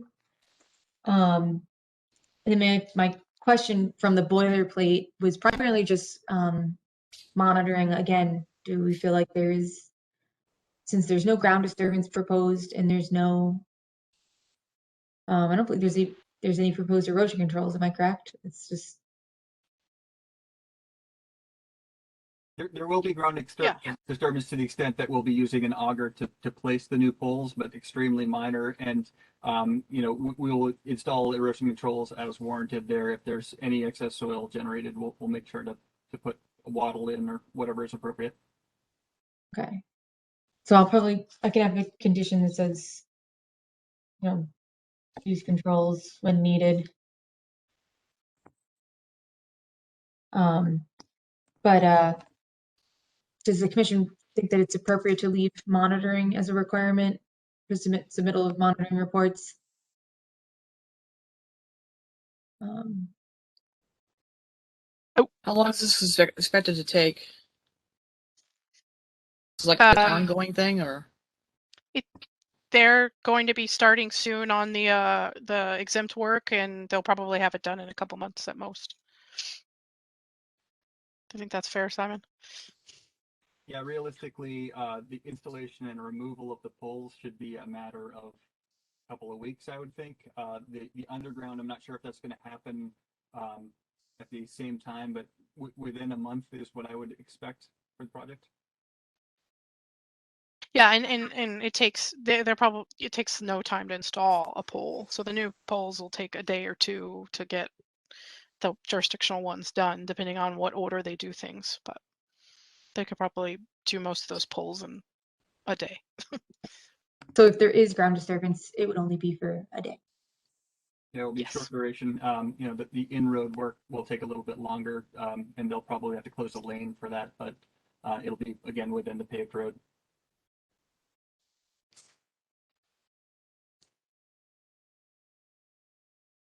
So I don't know, maybe the jurisdictional stuff, just when you're going to start and when you're done with it. I don't know if that makes sense. Okay, so notification. So instead of monitoring requirement, a notification to me. Obviously, there's pre-construction requirements. I'll make sure that that's all edited in such a way that makes sense for this plan. It doesn't sound like, in terms of invasive management, that's a big thing that's usually included in the list. Is like, oh, we want an invasive management plan and an inventory of existing invasives. I don't know if that's appropriate in this instance either. That's up to the commission.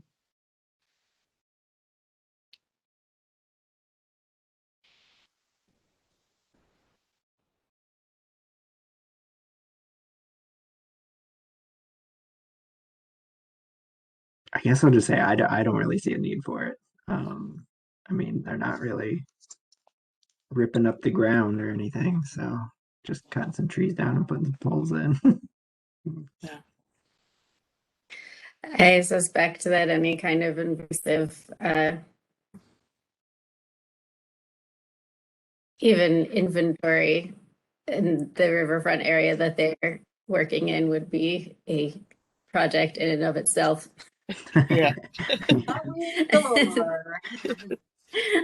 don't know. That sounds like a grant writing project right there. They're happy to help the city with that if you'd like. No, I'm kidding. I was thinking, like, maybe actually. No. Okay. That all makes sense. Trying to think of other things from the boilerplate. most of it, yeah, won't be applicable. I'll probably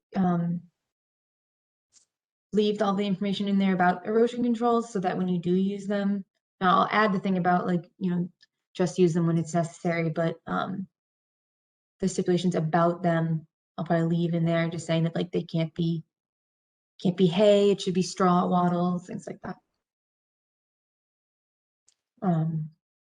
Otherwise, yeah, I don't know if you guys have any other conditions you'd like to add.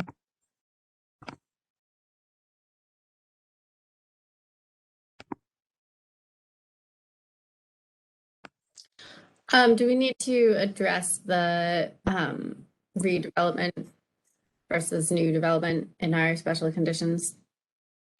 I was planning to put that in the finding of fact. Okay.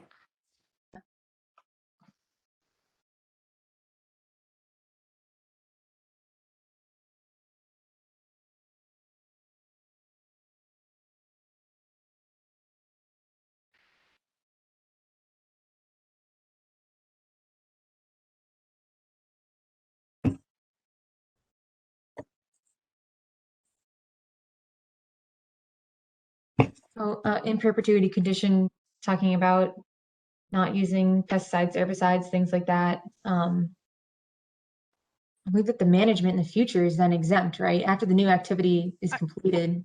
Yeah, I don't think we can put a stipulation in perpetuity to not use herbicide or pesticide on a utility line. Yeah. It's usually managed by the U.S. or the Massachusetts Department of Agriculture that regulates that, but state.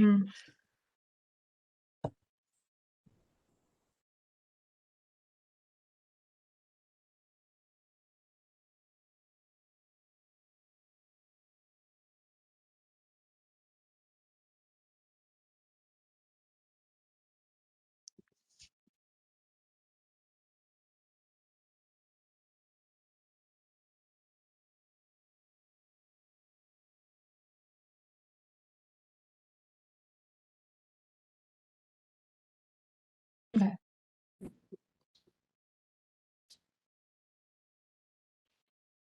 Yeah, that's all I have, I think.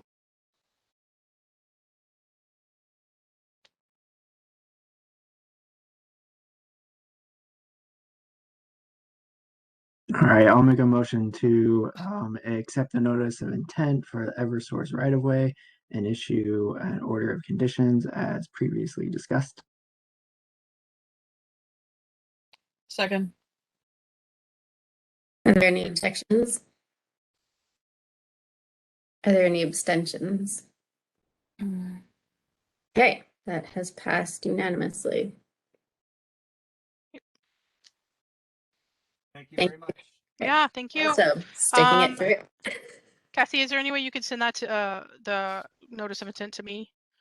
I mean, sorry, Oh, the order yeah. of conditions to me? Okay. Absolutely. Yeah. So yeah, Gotcha. once it's completed, I will which I'll try to complete it as soon as I can. I'll send it to you and CC on there, whoever you like. And I don't know if you need a paper copy. I can send you a paper copy. Mine as well. In case things change and I have to do it in person, which I think that might be changing soon. So you never know. Yeah. Yep. So I'll send it to you and DEP simultaneously. Sounds great. Thank you so much, guys. Have a good evening. Thank you. Thank you. You too.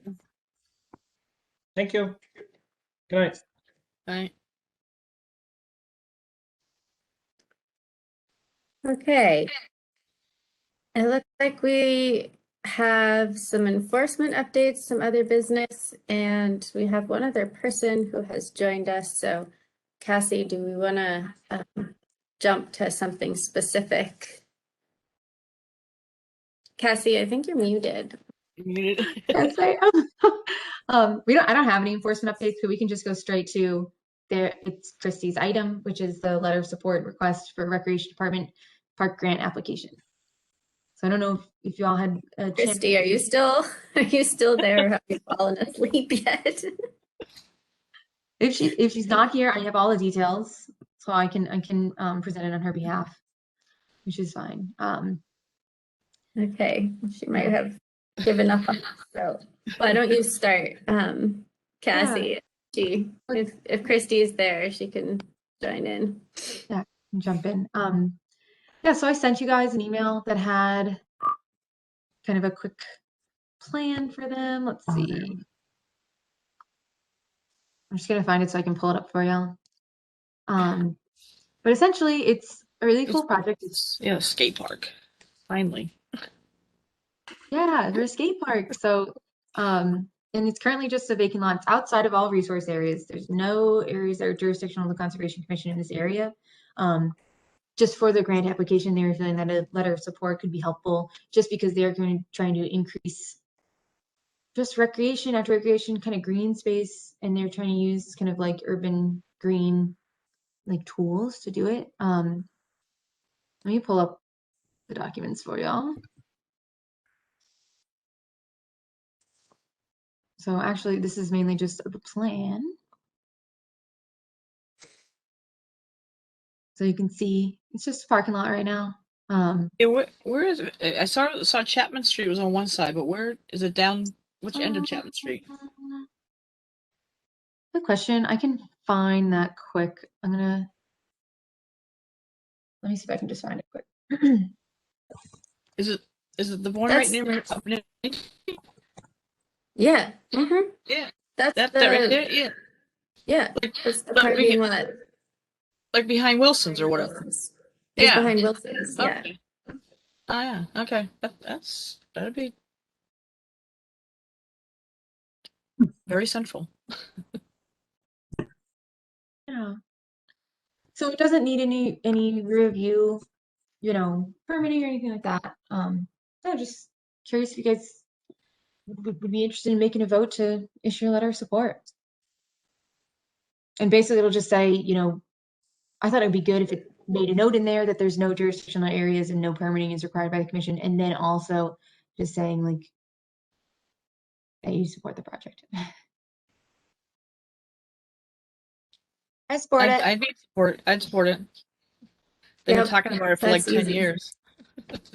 That parking lot's been vacant since I moved to town, even though it was some overflow parking. It's just let's do it for something community focused. That'd be great. I know skate parks can be loud, so if there are residential people, you may have a comment, but I live like 2 houses away from there, and I would support it.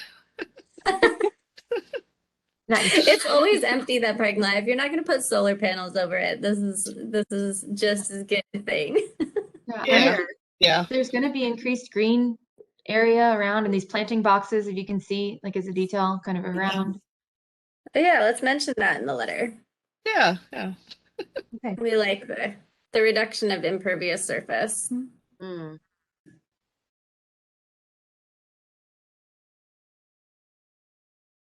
It'll give the kids something to do besides getting into trouble, like destroying green space or something. Yeah, I think it's really exciting. Yeah. So I think not trying to stop discussion, but just a vote saying that you guys want to issue it is fine with me. Make a motion to authorize Cassie to write a letter of support for this project on behalf of the Greenfield Conservation Commission. second that. Are there any objections? Or any abstentions? Okay. Cassie, right away. You have an awful lot of work to do for only working 1 day a week, Cassie. I know. How on earth are you gonna do all of this? I don't know. All of a sudden it turned into a full-time job. I think it's crazy. It's just like, I feel like how many NOIs have we done in the whole span of me being here? And now suddenly it's like, I think I'm about to do as many as we've ever done. Which feels crazy. But I want to get them, they're all very similar. So once you get the boilerplate down, it really shouldn't be that hard. So,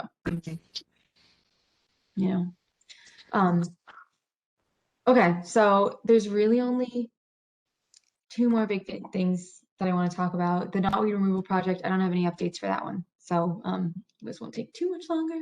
I have the, I did a site visit with National Grid. They are trying to do power line repair, and they had a preliminary plan, which I don't know if I shared it with you guys. Let me check. What's that, Tracy?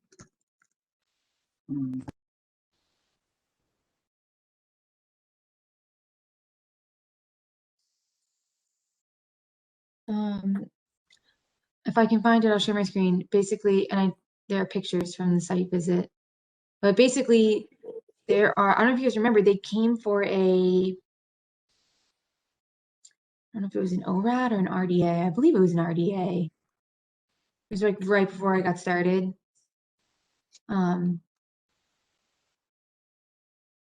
It's off Heath Camp Road. Oh, yeah. Yeah. So they got a determination of applicability just for like maintenance in the area, but I want to say off Heath Camp Road, and then now they have this plan. So I'm going to share my screen. Okay, so this is kind of the locus map. The site is, this plan is not the final plan. Again, this is all preliminary. And basically, these existing poles have been getting scoured away just by the natural progression of the meander of the river. And so this area, some of the poles are completely exposed from the soil. Some of those poles are still have some soil like kind of around them, but they're really close to being completely exposed. But the whole project area is within the 200-foot riverfront area. And then it also has an internal kind of just wetland BVW behind it with its own buffer zone associated. So there's going to be wetland crossings, 2 major wetland crossings. All of this hashed area is where they plan to put upland matting. And then they're going to use wetland matting for the crossing areas, just for the duration of the work. They're going to be moving these poles. They're going to be installing new poles farther back, and they're going to be on a structure that can in the future withstand being exposed if should the river continue to, erode away all this land. So if that happens in this area, they won't need to come move them again because they're already built in such a way that they can just freestand in the river should the river move through it. But these ones, they've already put in structures to kind of hold them up and keep them where they are for now, but they do need to be removed. So they'll install the new ones, put the new lines on the new ones, and then once nothing else is attached to these guys, they'll remove them.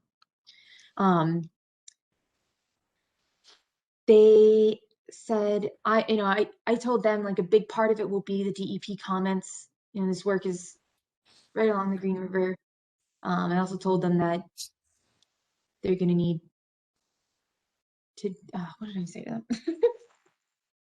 I have my notes. Hold on. There we go. I was asking them about if they would need like an emergency certification, because even at the site visit, they were saying like, whoa, it's gotten a lot worse than we were last year.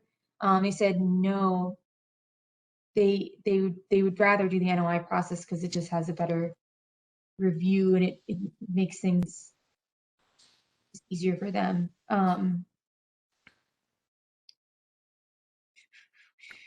So the existing poles are only embedded in the river about 1 to 2 feet. They propose to just remove them so it doesn't fail later. They were proposed to use a horseshoe turbidity curtain and remove the structures from the bank. They're not going to get in the river to remove them. So hopefully just from above. Oh no, so for the most exposed one, they're just going to remove it from the bank.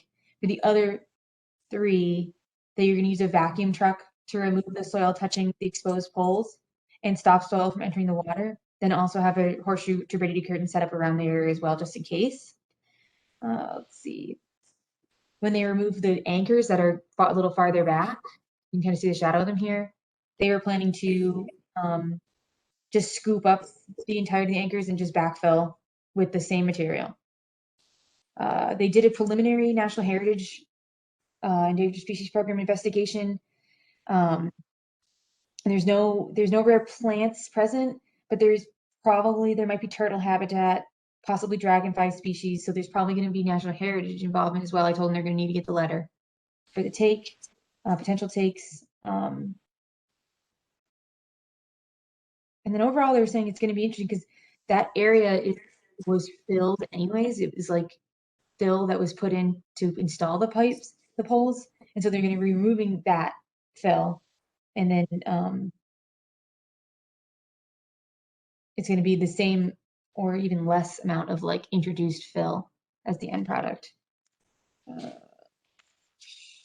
I just didn't know if you guys any other notes for them of things that you wanted to make sure they had ready for the NOI submittal. My big thing was national heritage, response to DEP comments. Are they putting out like construction matting or like swamp map? Is that the deal? I want to say, let's see, timber matting for the laydown area, etc. And then they have a special type of matting for it within the wetland areas, like just BBW proper for the crossings. What about the stream crossing? They just plan to put matting down temporarily. Okay. Yeah. If you guys are okay, I can show you the pictures I got from it as well. Mm-hmm. That'd be great.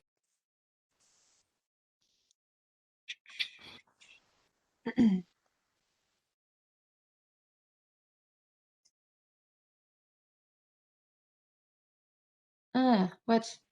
Oh, here we go. I was like, don't make me do that. Okay, so this is one of the anchors, just showing how it's tied in. This is one of the crossings. I think it's the main like stream lake crossing. This is an overview of the whole area. One of the other like support structures that they put in. This is how it's like embedded in the ground. These are gonna jump around like crazy. This is looking at the Green River. You can see like the river is below us. They were really worried about even just standing on the edge here to get these pictures because they were like, it's undercut, it's going to collapse any second.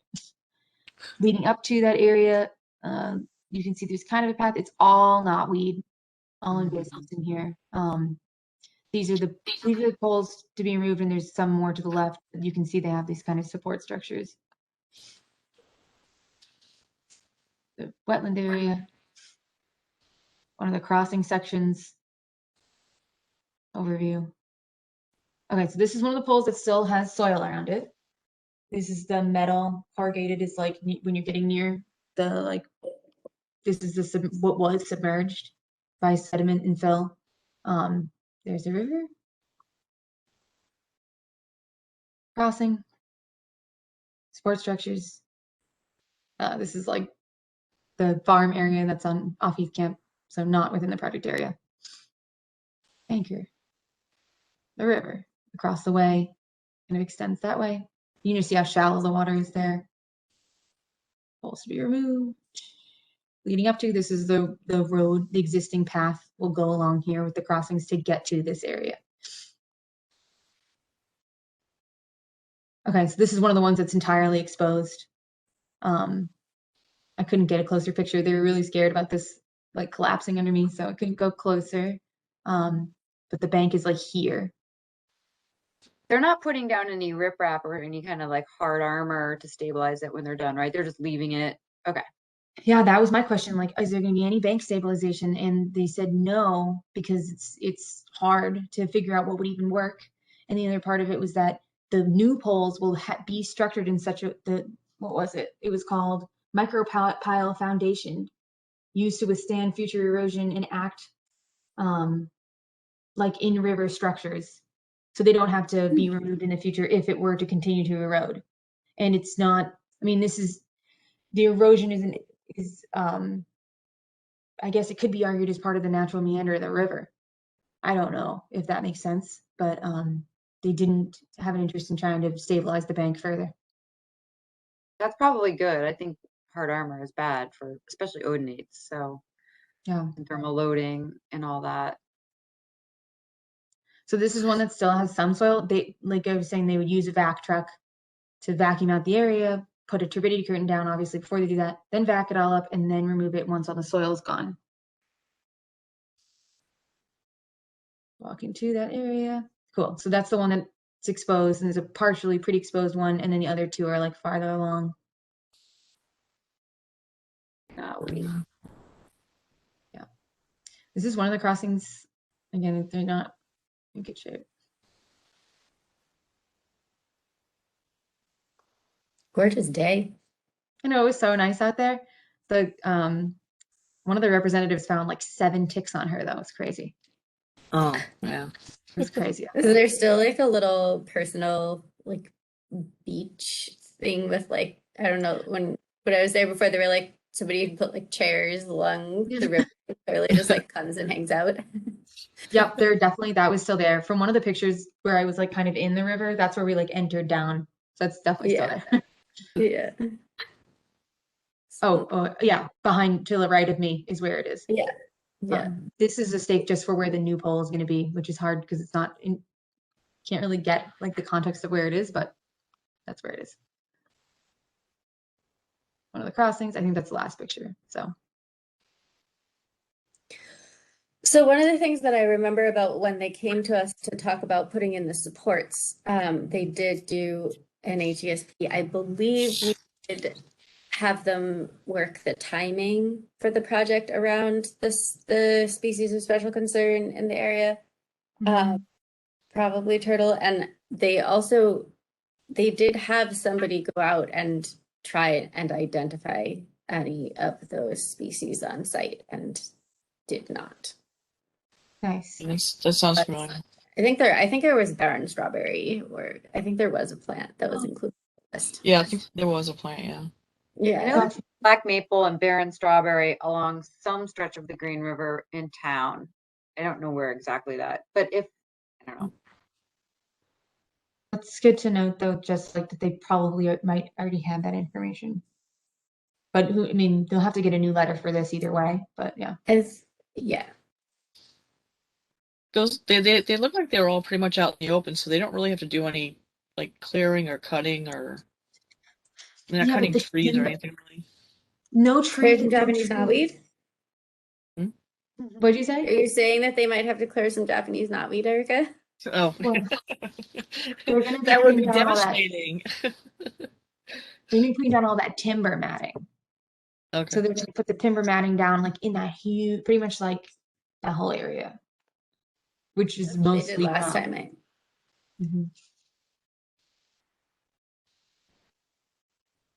Yeah, I think I remember that time as well.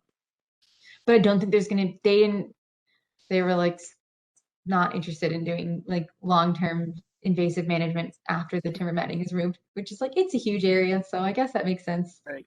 But I don't know what we could ask them to do for that. I guess if we didn't make Eversource do it, but it does seem like there's opportunities here. Yeah. Yeah.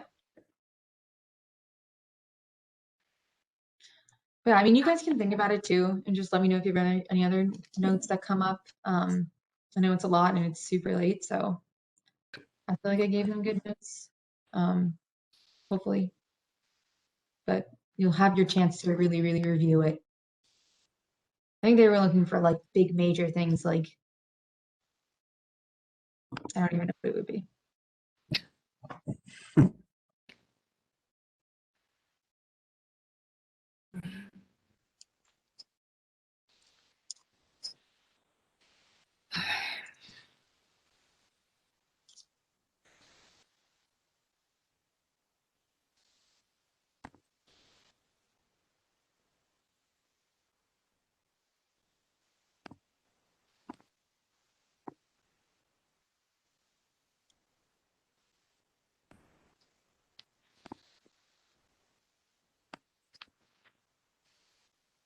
What else on the list here, Cassie? That Oh, needs okay. any kind of Yeah, addressing. if you're ready to move on, the very last thing that I had to ask you guys about, or just let you know, is that you probably already know, is that the state of emergency was proposed to be lifted on June 15th. Word on the street is there very soon will be coming from Governor Baker, a extension of the open meeting law parts of the emergency or the state of emergency. So like, hopefully before the 15th comes, they'll actually say, no, you can actually keep doing remote, which would be really nice. Yeah. I don't know if that's 100% going to happen or not yet, or if it has 100% been cleared.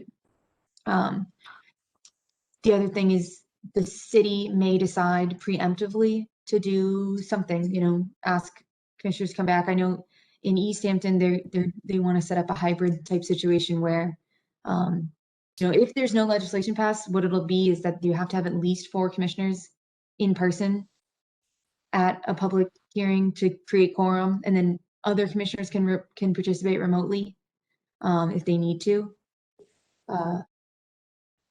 Trying to figure out who those 4 are, especially with a commission of this size, I think could be like kind of a logistical nightmare. So if it does turn out that people have to come and be in person, it might be that everyone should just plan to be in person and then let me know if you need to have a special case to be participating remotely. But there's questions of like, will applicants still be able to participate remotely? Do they have to be in person? And does the city have the technology to support doing a hybrid system if that's what they want to do? Or are they going to go just straight back to in person? So I just want to update you all with that. I don't have any answers to those questions, unfortunately. I asked Eric, he hasn't gotten any new information. So worst case scenario, we will plan that after the 15th, the meeting that we have after that is going to be in person. But hopefully I'll get way more information before then and can share it with you guys. If it's extended, it'll be extended until September is what I heard. So we might have till September to. That'd be cool. I would love to have that extended. Yeah, me too.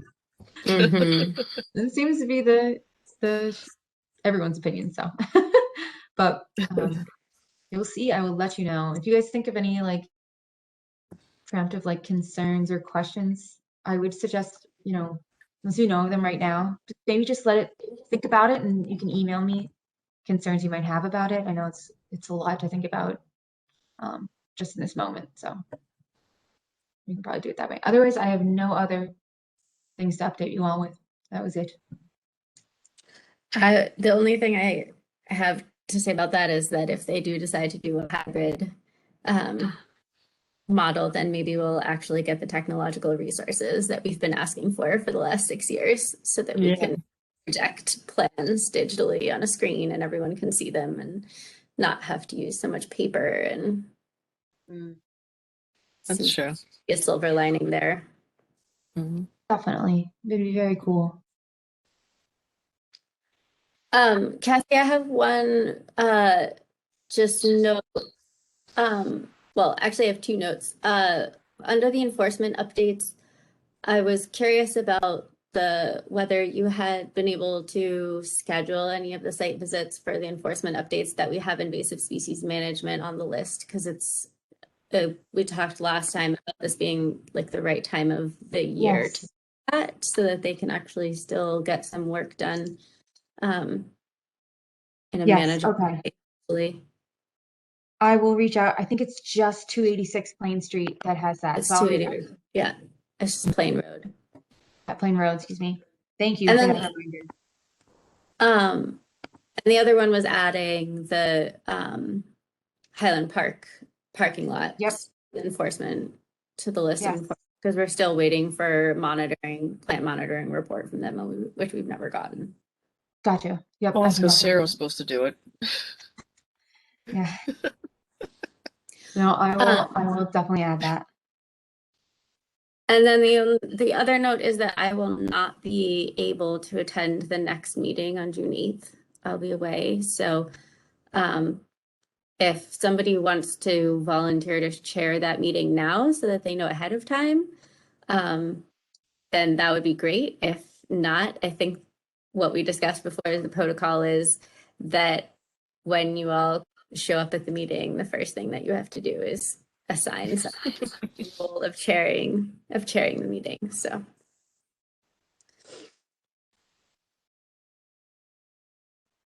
I don't want to do it.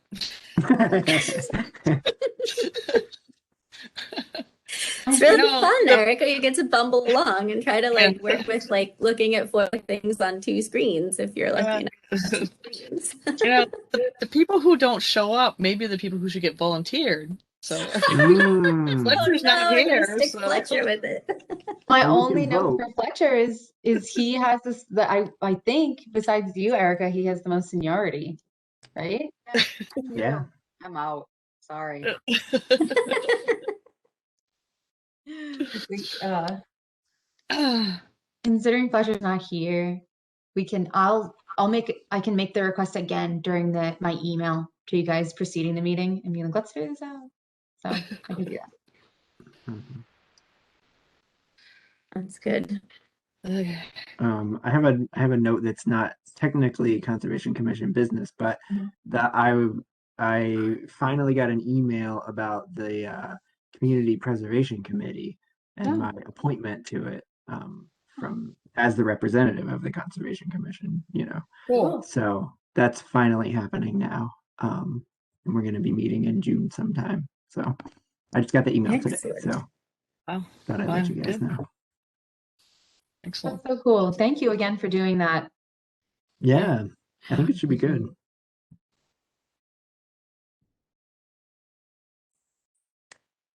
Okay. Is there any other business? Not that I have.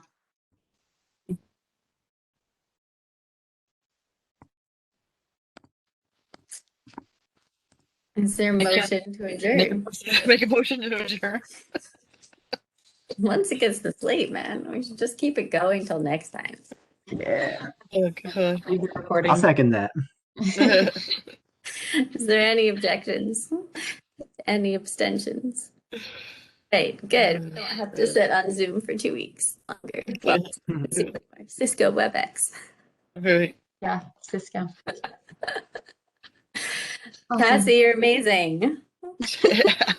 Thank you for keeping all of this together. I don't know what we're going to do without you, honestly. I really am hoping and thinking it's going to slow down after these next few weeks. Now that those big ones are out of the way, I think it'll start getting, hopefully. I mean, maybe I'm a knock on wood, I guess. I don't want to jinx us, but yeah.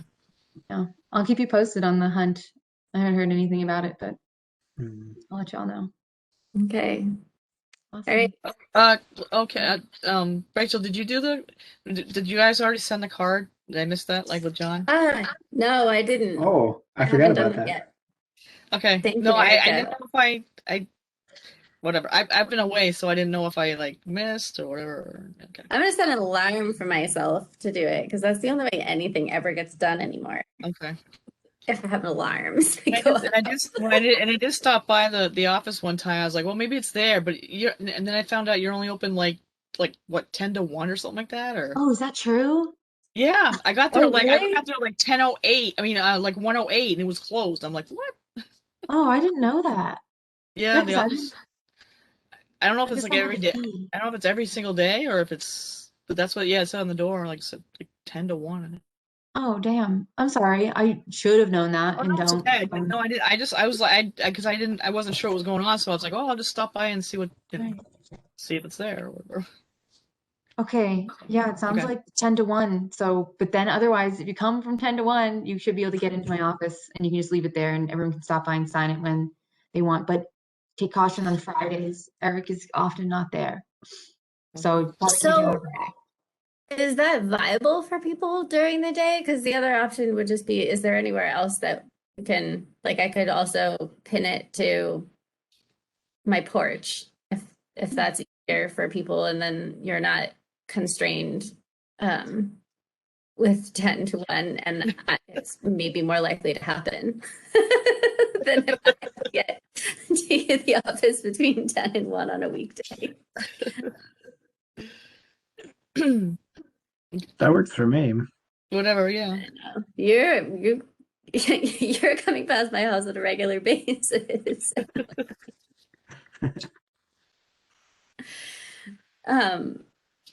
Chris, would that work for you if I just left a card on my porch? I don't know where you live, but sure. I'm actually I'm just It's somewhere up near Highland Park. I'm not really sure where, but it was up there. Yeah. Will this happen tomorrow? Because I am going to Boston for the weekend, and I'm in the field for the next 2 weeks, like straight. So I won't be back between the hours of 10 and 1. Oh, but that's what we're saying. Because if I put it on my porch, you don't have to be. Because I have the same problem. Anytime. Oh, right, okay. All right, cool. I can't. I'm in the field like every day. I clocked 500 miles last 2 weeks. Like I'm making the big bucks on my Prius right now, mileage reimbursement for work. That's why it hasn't happened. Everyone's busy. Okay. And I'll put Okay.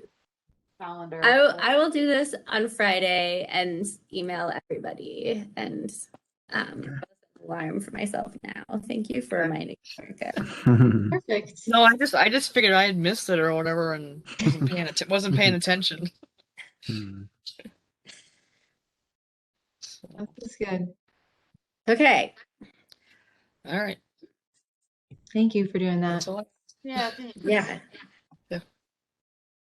All right. All right. Bye, guys. I'll see you later. Have a nice night. You too.